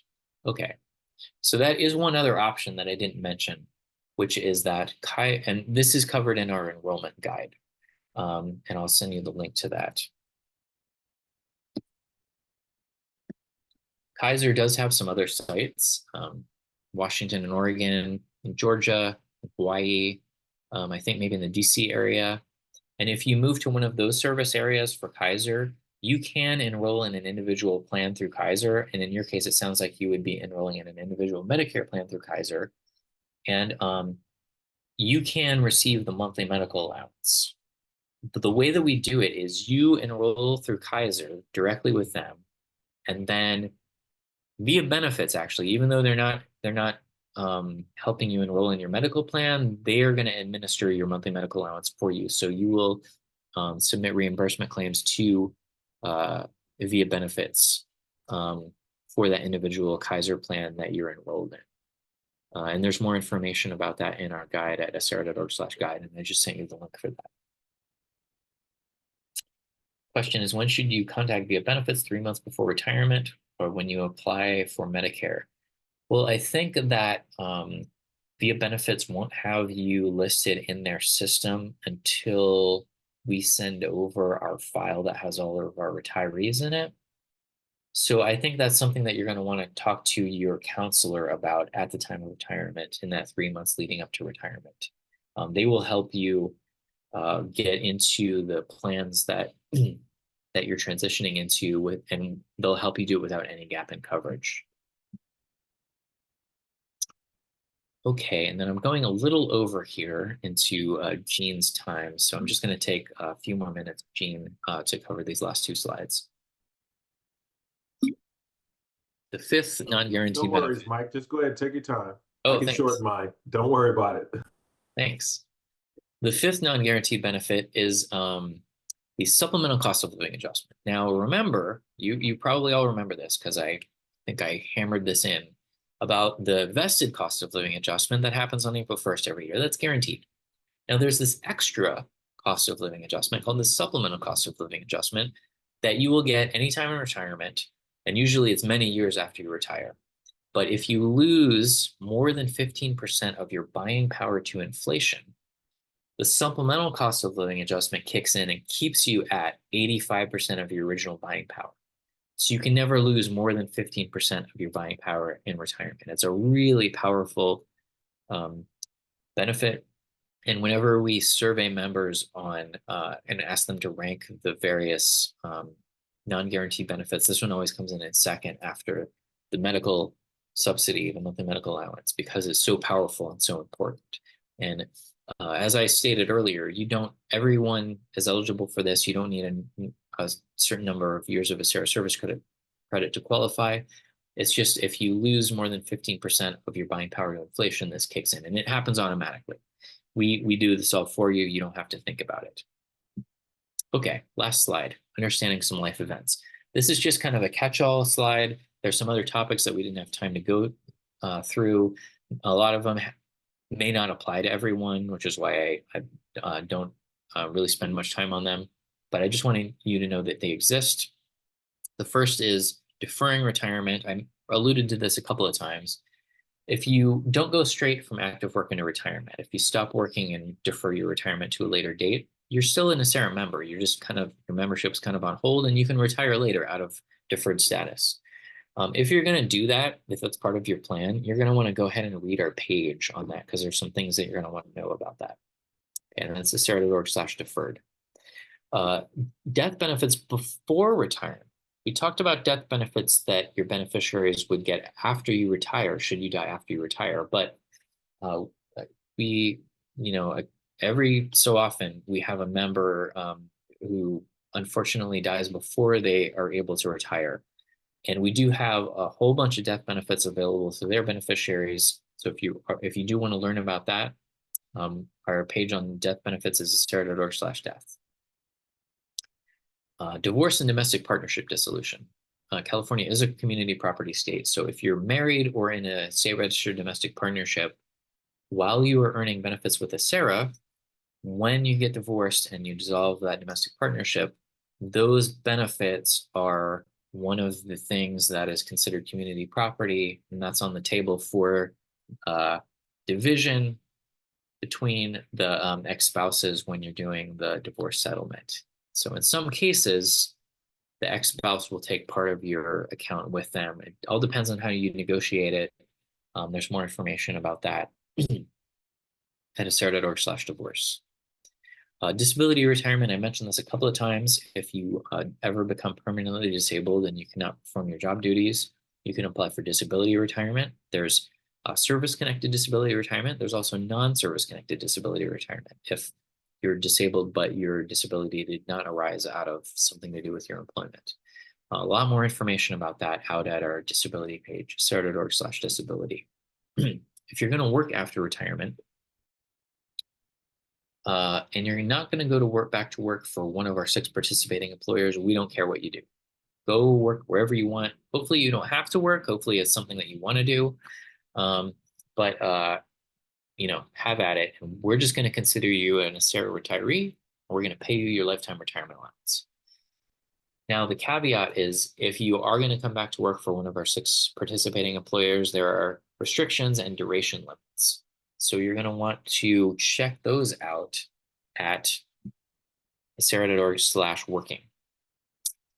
And then finally, if you're going to relocate after retirement, all we ask you to do is fill out our address change form. It's a DocuSign form. It takes you 5 minutes to start@org/address. That helps us continue to send the annual report and any official correspondence, and most importantly, the open enrollment packet that we send in October every year. Okay, and we have, like I said, a call center standing by during business hours at all times, ready to answer your calls. So if you have additional questions, feel free to contact us. I'll hang out after Gene's presentation, after the deferred compensation presentation, to answer any additional questions. But just to wrap up this segment of it, on behalf of Acera's Board of Retirement and Acera staff, we wish you a beautiful retirement. You earned it. Thanks for your service to the county, and we wish you an amazing retirement.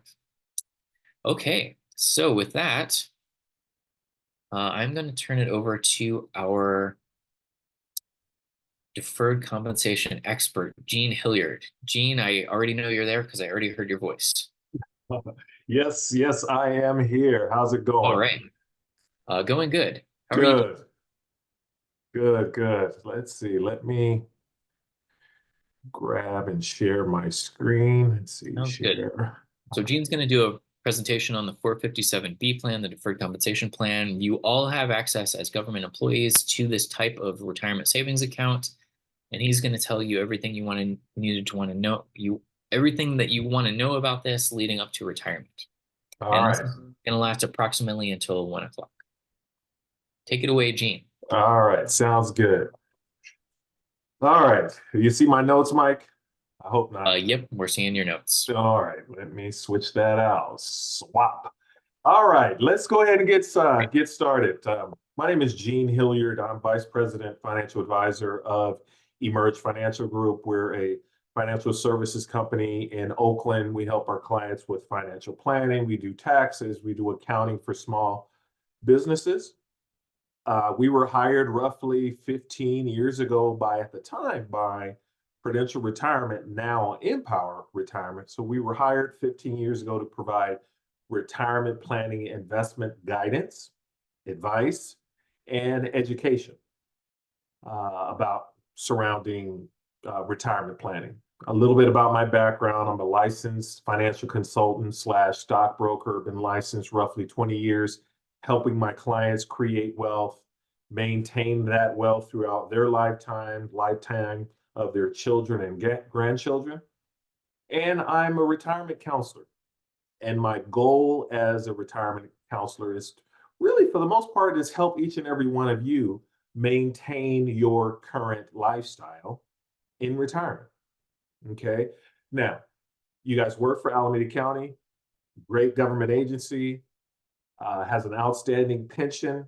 If you spend any significant amount of time, and I'm sure many of you already know this, if you spend any significant amount of time with the county, 20 plus years, you're halfway there. You're looking at maybe half your salary, right? So the question is, how do we cover that other half? Or how do we cover another 40% or 30%? You do that through deferred comp. So hopefully everyone on this call has a deferred comp account. I'm not going to spend a ton of time talking about the benefits of deferred comp, at least within this meeting. Really, my focus here is to make sure that you guys are asking yourselves the right questions in terms of being ready for retirement. So I'm going to spend roughly 30, 45 minutes, maybe, probably 30 minutes in the presentation. And if we have some time at the end, I'll answer some questions. So let's get started. Retirement readiness. How ready are you? Okay. Here are some of the determining factors when you're thinking about retirement. Obviously, we have Social Security. You have your pension through Acera, retirement plan benefits, right? Your deferred comp account. We're going to talk about income. Income is a factor, healthcare, and emotional readiness. Big picture, retirement income, Social Security, healthcare costs. That's the big pictures that you want to kind of illuminate as it relates to retirement. And then you have the details, and I'm going to spend a little time on the details. Investing principles, withdrawal strategy. How do you ensure that you don't run out of money? What's the tax situation with Social Security or with deferred comp? Inflation. Where do you want to live? Long-term care. Spend a little bit of time on long-term care, and lastly, estate planning. Okay, so let's start with income. Right? That's, for the most part, the most important aspect of retirement is your income. Now, where will your income come from? Okay. Well, your income is going to come from Social Security, provided that you pay into Social Security. I know there's a lot uh, of opinions going around in relationship to, hey, if you work for a government agency, will my Social Security be cut, etc. Just, it's not that complicated. If you have a job that where you're paying Social Security taxes, then your Social Security is not going to be affected.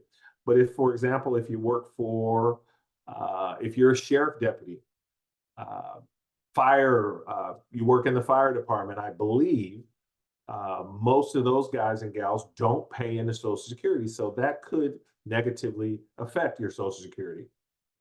Okay. So you have your pensions and retirement plans. You're going to get income from there. Maybe you inherited some property from your parents, or maybe you did an excellent job of putting some money away and you bought investment property where you're going to live off the rent in retirement. So you may get some income there.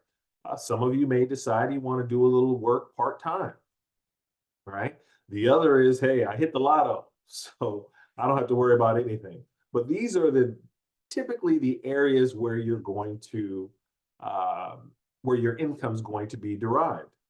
Now, most financial planners typically tell you, figure you're going to need roughly 70 to 90% of your pre-retirement income. 70 to 90%. I always tell folks, let's shoot for 100%. And if we have to settle for 90, 80, 70, then so be it. But for the most part, figure you're going to need about 80% of your pre-retirement income. Okay. Now, some of you may be thinking, well, why not 100, Gene? Why are you talking about 80? Well, I want you to stop and think about some of the bills or costs associated with working that go away in retirement. For example, do you have to pay into a SARA when you retire? Well, the answer is no. Will you need to continue to pay Social Security tax when you retire? The answer is no, right? If you're contributing $1,000 a month to deferred comp, will that continue in retirement? And the answer is an emphatic no. So there's a lot of costs that go away or go down in retirement. So you may not need 100%, but roughly figure you're going to be shooting for about 80, 70%. Okay. Do you have enough money to retire? This is the big question. These are the questions you want to ask yourself. Given what I'm going to get from a SARA, what I'm going to get from Social Security, if you're Social Security eligible, given what I have in deferred comp, can I stop working? Just immediately stop working. And only you know that in terms of looking at your bills. What do your retirement expenses look like? Right? Are there some expenses that's going to be added to your plate in retirement? Right? How much will your healthcare costs be in retirement? Okay. Do you plan on doing something on the side when you retire? So these are some questions you want to ask yourself when you're thinking about, do you have enough to retire? Now, some of you may say, I'm not sure, or I already know I don't have enough to retire, but you don't plan on retiring anytime soon. Maybe you're 3 years away, 2 years away. Well, one of the best ways to plug that hole or create some more retirement income is in your deferred comp plan. Okay, now if you're lucky enough to be able to retire under 50, you can put away $23,000 a year, or if you're under 50 right now. If you're 50 and over, the IRS will allow you to put away an additional $7,500 per year, bringing that total to $30,500. So how close are you to that max? Do you have room to put some extra money away? If you've already maxed that out, the IRS will allow you to put away either 6,500 if you're under 50 and an additional 1,000 if you're 50 and over in an IRA. Rules are different. With many folks, if you have a 403B or 401k, the IRS will not allow you to also contribute to an IRA. But because you are participating in what is called a 457B, which is also known as deferred comp, the IRS will allow you to put away some extra money in an IRA. Now, if your income's too high, then you may or may not be able to deduct that money that goes into an IRA. So check with your tax advisor on that. You got even more money to put away? Well, you could take advantage of what is called the 3-year catch-up. This is where you can put away roughly $46,000 a year beginning in 2024. If you're retiring this year, or no, if you're 3 years out, you can start this process now, put away $46,000 a year. You could do that for 2 years, but you have to qualify. So there's a lot that goes into qualifying. So I would encourage you, if you're interested or you have some additional monies that you can put away in deferred comp and you want to take advantage of this 3-year catch up, contact Darnell Williams at the Treasurer's Office. That's darnell.williams@acgov.org. He will go through the process to see if you qualify for the 3-year catch up. All right, so let's briefly discuss Social Security from a 30,000-foot level, okay? What you need to know is if you collect Social Security, if you decide to collect Social Security at 62, you're going to get a partial benefit. Some of you may be able to get a full benefit of deferred comp, or I'm sorry, of Social Security at 66. Many of you at 67. You can delay your Social Security even more out to age 70 to get the most bang for your buck if you're interested. Okay, here's a hypothetical of what your average annual salary is and how much of a full retirement benefit you can expect. So if you're making roughly 20 grand, 25 grand, expect 1,200 a month. You make more than 140, figure you're going to be making 3,300. Okay, and then there's everything in between. Now this is a sample of a person who's collecting Social Security at full retirement. Okay, go through, if you want to find out exactly how much you can anticipate from Social Security, go to ssa.gov, create a user ID and password, and then it will tell you roughly how much you should expect to receive at age 62, 66, or 67, and also at age 70. Okay, when is a good time to collect Social Security? Well, at the end of the day, it's all about life expectancy. If you plan on living a long life into your 90s, many cases it's age 70. If you're in poor health or you don't see yourself being around in excess of, I don't know, 10 years or et cetera, then maybe collecting Social Security early may make sense. So here's an example of a person. I want to direct your attention to the person who plans on living until they're 80, right? If they collect Social Security at age 62, you're looking at $223,000. If they collect Social Security at age 66 or at full retirement, you're looking at $299. And if they waited until age 70, it's $287. Obviously, the sweet spot is full retirement, age 66, where you can get the most bang for your buck, right? And then you have the example of, I'd say most people fall in the 85 range. So you get 360 if you collected at 62, 417 if you collected at full retirement, and then there's 437. Now here's my deal. All money is not always good money. Wouldn't it be sad to think I'm going to wait until I'm 70 to collect Social Security and then don't make it? And that's real talk. So in my opinion, I encourage folks, if, for example, you want to retire, but you can't retire unless you collect Social Security and you're 62. I say, don't wait until full retirement. Collect it now and retire and have a good life. Okay. So Don't collect it while you're still working, in my view. But if you're retired and you want some extra money and you're 63, 64, I'm all for going ahead and collecting your Social Security early. Because, like I said, all money's not always good money. I know you want to increase your income by waiting, but at the end of the day, you just never know. So I'd rather you enjoy your money while you can. Here's kind of what I talked about a little bit earlier about Social Security, how that works with a pension. Don't just assume that your Social Security will be affected just because you're a government employee. It's all about whether or not you've paid into Social Security. So uh, have a conversation with me, check with Social Security if you'd like to kind of confirm if your Social Security is truly going to be affected. Okay, let's talk about budgeting. Budgeting is extremely important.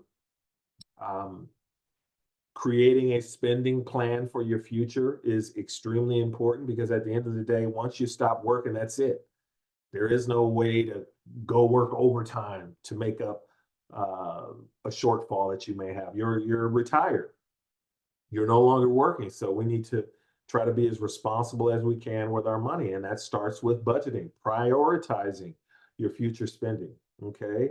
Um, Try to put yourself in a position where your retirement savings will last longer. Okay. Create a budget, Excel spreadsheet, paper bag. I don't care. Just write down information about your budget, what you anticipate your spending needs will be in retirement. Focus on your fixed expenses, your variable expenses. There are times or there are some costs that fluctuate from one month to the next. Maybe that's your groceries, or maybe that is gas. So there are a number of different expenses that uh, may move around from one month to the next. But I typically tell people if you're creating a budget and your grocery bill kind of fluctuates from one month to the next, I'd rather you use what's the highest number that you typically spend on groceries or PG&E. I'd rather you budget for worst case scenario. Okay. When you're creating a budget, you can always from 1 year to the next or 1 month to the next kind of fine tune it and tweak it a little bit. But when you're initially creating that retirement budget, think worst case scenario. So at least you're somewhat prepared for it. Here are some additional expenses that sometimes pop up. I just had a client probably about 6 months ago who was renting in Oakland. They're retiring. The owners decided they're going to sell the house. So they're going to have to relocate. And I'm not sure they were completely, and as a matter of fact, I know they were not prepared for the relocation costs. So keep that in mind. If you're in a scenario where you're renting, worst case scenario, you may have to move. Do you have some funds set aside to make that happen? To make your move a successful move without it really hurting your pocketbook too much. Home improvements, that's a big one. When was the last time you got that roof replaced? Do you have some money set aside for that? I'm sure some of you have aging parents. If you're the oldest daughter or the youngest daughter, 9 times out of 10, you're going to be taking care of your parents. Okay. Maybe not, but at least kind of prepare for that. Are you in a position financially to take care of your parents? Those are some things that could add to your expenses in retirement that you want to kind of think about. There's an emotional transition that you're going to go through in retirement, and you need to be prepared for that prior to. It starts with growing interest. Hey, I'm excited about retiring. I'm interested in retiring. Maybe that's why you're on this phone call. Then you go through, hey, I'm extremely excited. I'm ready to go. I'm going to take all these trips, et cetera, et cetera. And then there's some stress that kicks in because you may or may not feel as though you financially could take care of those fancy vacation or trips that you're looking to take. Okay. And then you'll adjust and then you'll settle down into a routine. Okay. Here are some other potential psychological effects that you need to be aware of. Loss of self-identity is a big one. Lack of structure is another big one. I mean, you've spent 40, 50, 60 years possibly, getting up in the morning, going to work, you had a routine. And then once you stop working, that routine goes away. And that's a challenge. Procrastination is another big one. You're retired, you don't have to get up. The next thing you know, it's 3 o'clock in the afternoon before you finally got out of that bed. Okay, so you kind of procrastinate a little bit. So you don't want to fall into that trap. You want to create an environment, well, almost like you were working, but not really, with some sort of a routine of things that you need to do from one day to the next. How can you go about handling that emotional roller coaster that you may be involved with? Well, these are some of the things that you can kind of implement to help support you emotionally. Hobbies, volunteer at the elementary school around the corner. Maybe you want to do a little part-time work. Nothing wrong with that. You want to keep your mind sharp. Little part-time work. Don't work because you have to, work because you want to. Okay, sports and activities, that's a big one. I encourage, once you retire, get yourself a bike, keep your balance straight, and ride for a mile and a half, etc. Okay. Withdrawal strategy. We got to figure out, make sure that we don't run out of money. It's important that we respect our money, because as I'm sure many of you are aware, that if you don't respect your money won't respect you. So withdrawal strategy, how do you go about spending to put yourself in a position where you don't run out of money? But there's factors that you can't control. Longevity is a big one. You don't know how long you're going to live. All right. So that's a factor you can't control. Investment returns, that's another big one. Yes, you may have some of your money invested in the CD earning 5%, but is that going to last forever? Probably not. Interest rates are going to come down at some point, right? Inflation, the cost of goods and services going up over time. You have no control over those things. So this is some factors that could impact your withdrawal strategy. Okay.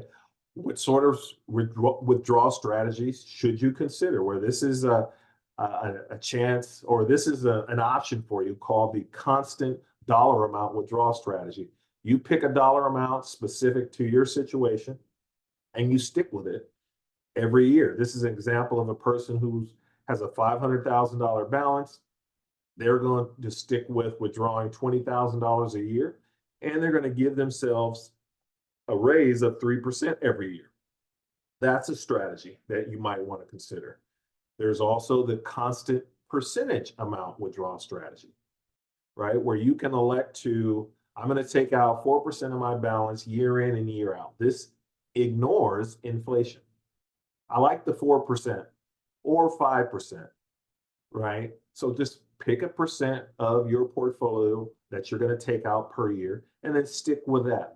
That may put you in a position of being successful and ensuring that your money doesn't run out. The IRS has some required minimum distribution tables that you could use. So you can use the IRS website to determine roughly how much you can take out per year. That's an option. Okay, visit with me, visit with your financial advisor to get their opinion, but that's another strategy that you might want to take advantage of. And then lastly, you have where, hey, I'm only going to take out the interest that I earn from one year to the next. So, hey, if I earn 5% of my money, that's what I'm going to take out, because I want to keep my my principal intact. Maybe you want to give that principal to your grandchildren, or your son or daughter, or your kids. So some people elect to go that route, just taking out only the interest earned per year and living off of that, plus Social Security, plus a SARA. Okay, taxes. How does taxes factor into this? Well, if you've invested in deferred comp, right, and you've invested pre-tax in deferred comp, that's where you defer taxes, then you're going to have to pay taxes. It's going to be ordinary income. Okay, if you've invested in deferred comp Roth, well, in that case, you've already paid taxes on the money going in. The growth will be tax free to you. Okay, provided that you're at least 59 and a half and the account's been open for 5 years. Okay, so you want to come up with a plan or deal with taxes that are going to be due if they're required for a person in your situation. Social Security may or may not be taxed depending on your situation, but I'm inclined to believe many of you, your Social Security probably will be taxed because it's based upon your income. So for example, if you're married and your income exceeds 44,000, and income means, rents from property, no, not Social Security, rents or a SARA, if it exceeds $44,000 between the two of you, then 85% of your Social Security will probably be taxed. Okay, but I'm not a tax advisor. I know enough to get myself in trouble, but check with your tax person to confirm truly if your Social Security is going to be taxed. Okay. Inflation, I'll briefly talk. I talked about that a little bit earlier. You have inflation.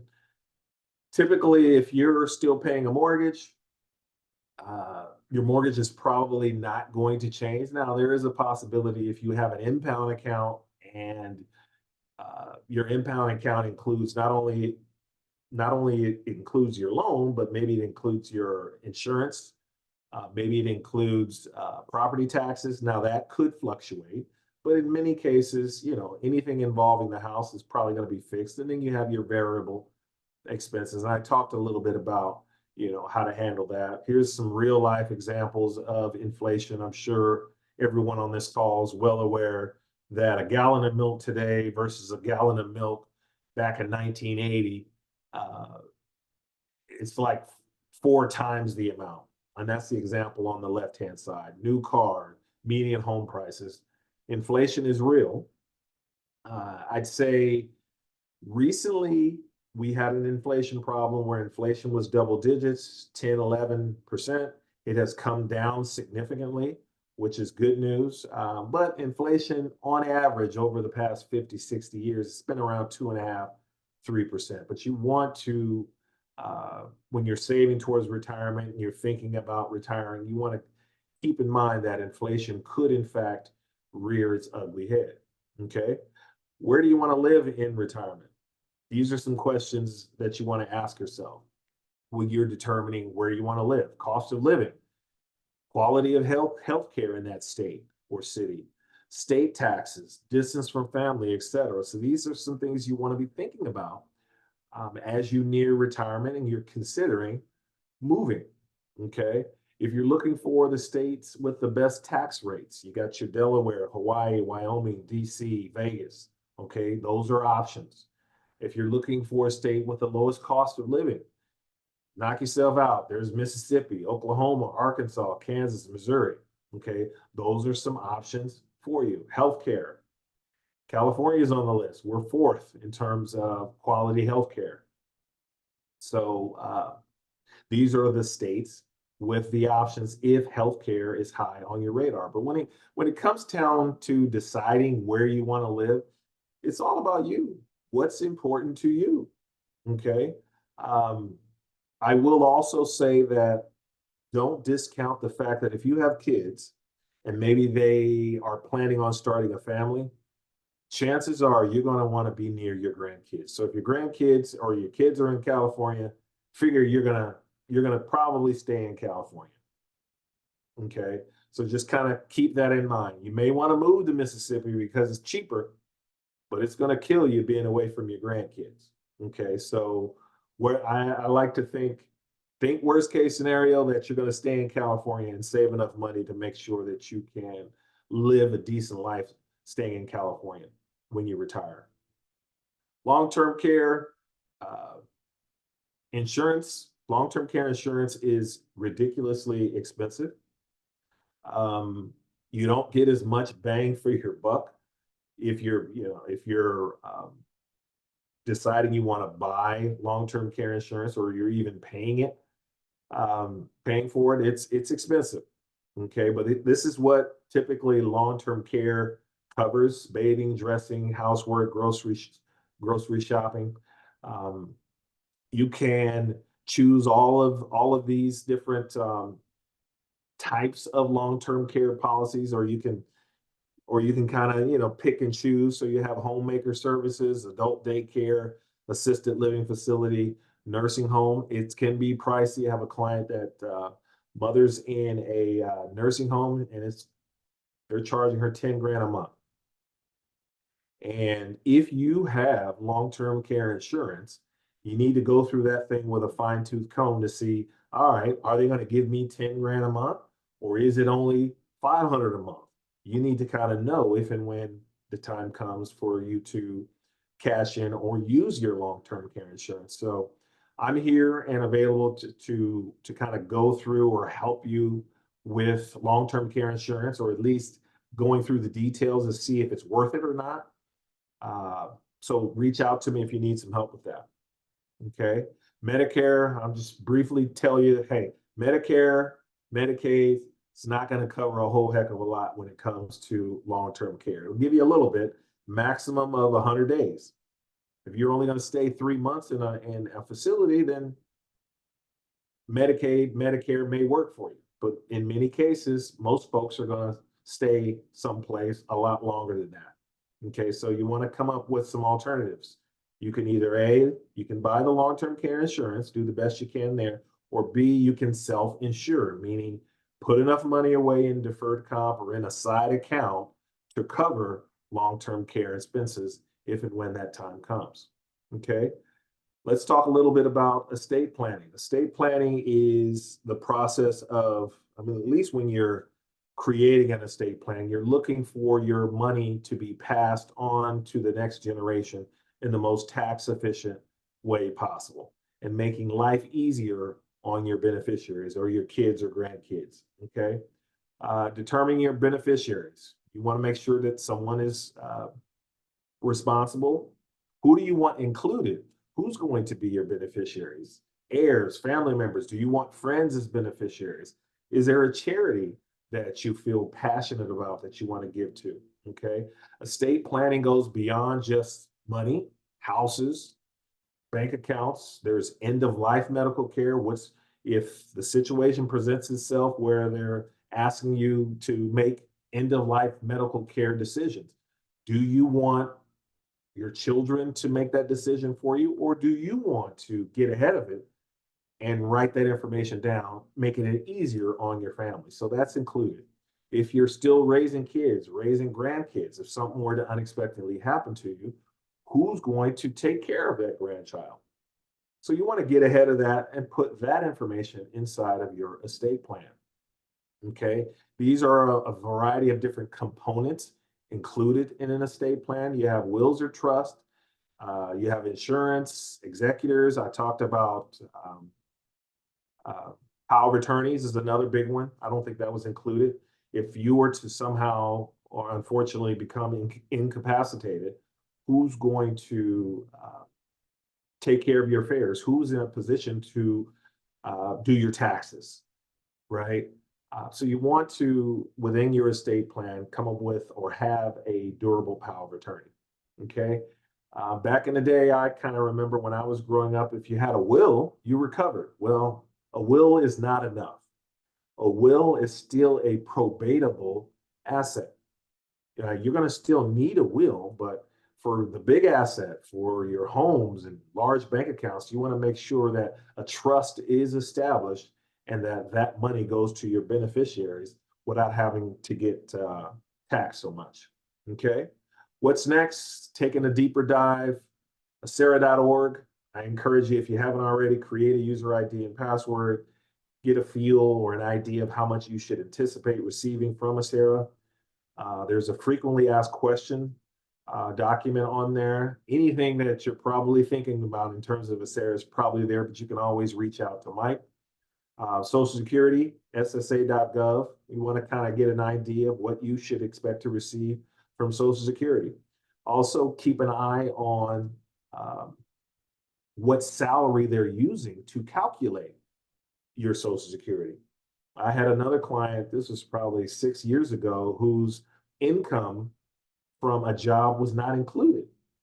So that affected her Social Security. So you want to confirm that the average income that Social Security is using is accurate. Have some questions about Medicare, go to their website. IRS is another great website to go to when you're thinking about taxes. And you have some questions that you want answered regarding taxes. So log on to that site. There are 3 fantastic financial consultants that are here to help. You have Mark Tomei from Wells Fargo Advisors. You have Jason Brummett from Empower, and myself in the middle. We're here to meet with you on county time with permission of your boss. We're doing Zooms. We can do a phone call. Just reach out to us. Call this number, 855-969-4572, and then hit option 3 to schedule an appointment with either one of us. Okay. You can also log on to this website, AlamadaCountyDCP.com. Click on Meet. I think it's Meet Your Representatives. Click that, and then you can scroll down to schedule an appointment online. Okay. As always, you can reach out to Empower directly at this same number, 855-969-4572, to answer any questions you have regarding deferred comp. 5 a.m. to 7 p.m. They're even open on the weekends. I was kind of surprised at that, and they are open. So reach out to them if you have any questions regarding your deferred comp account. Okay. So with that, I'd love to entertain questions.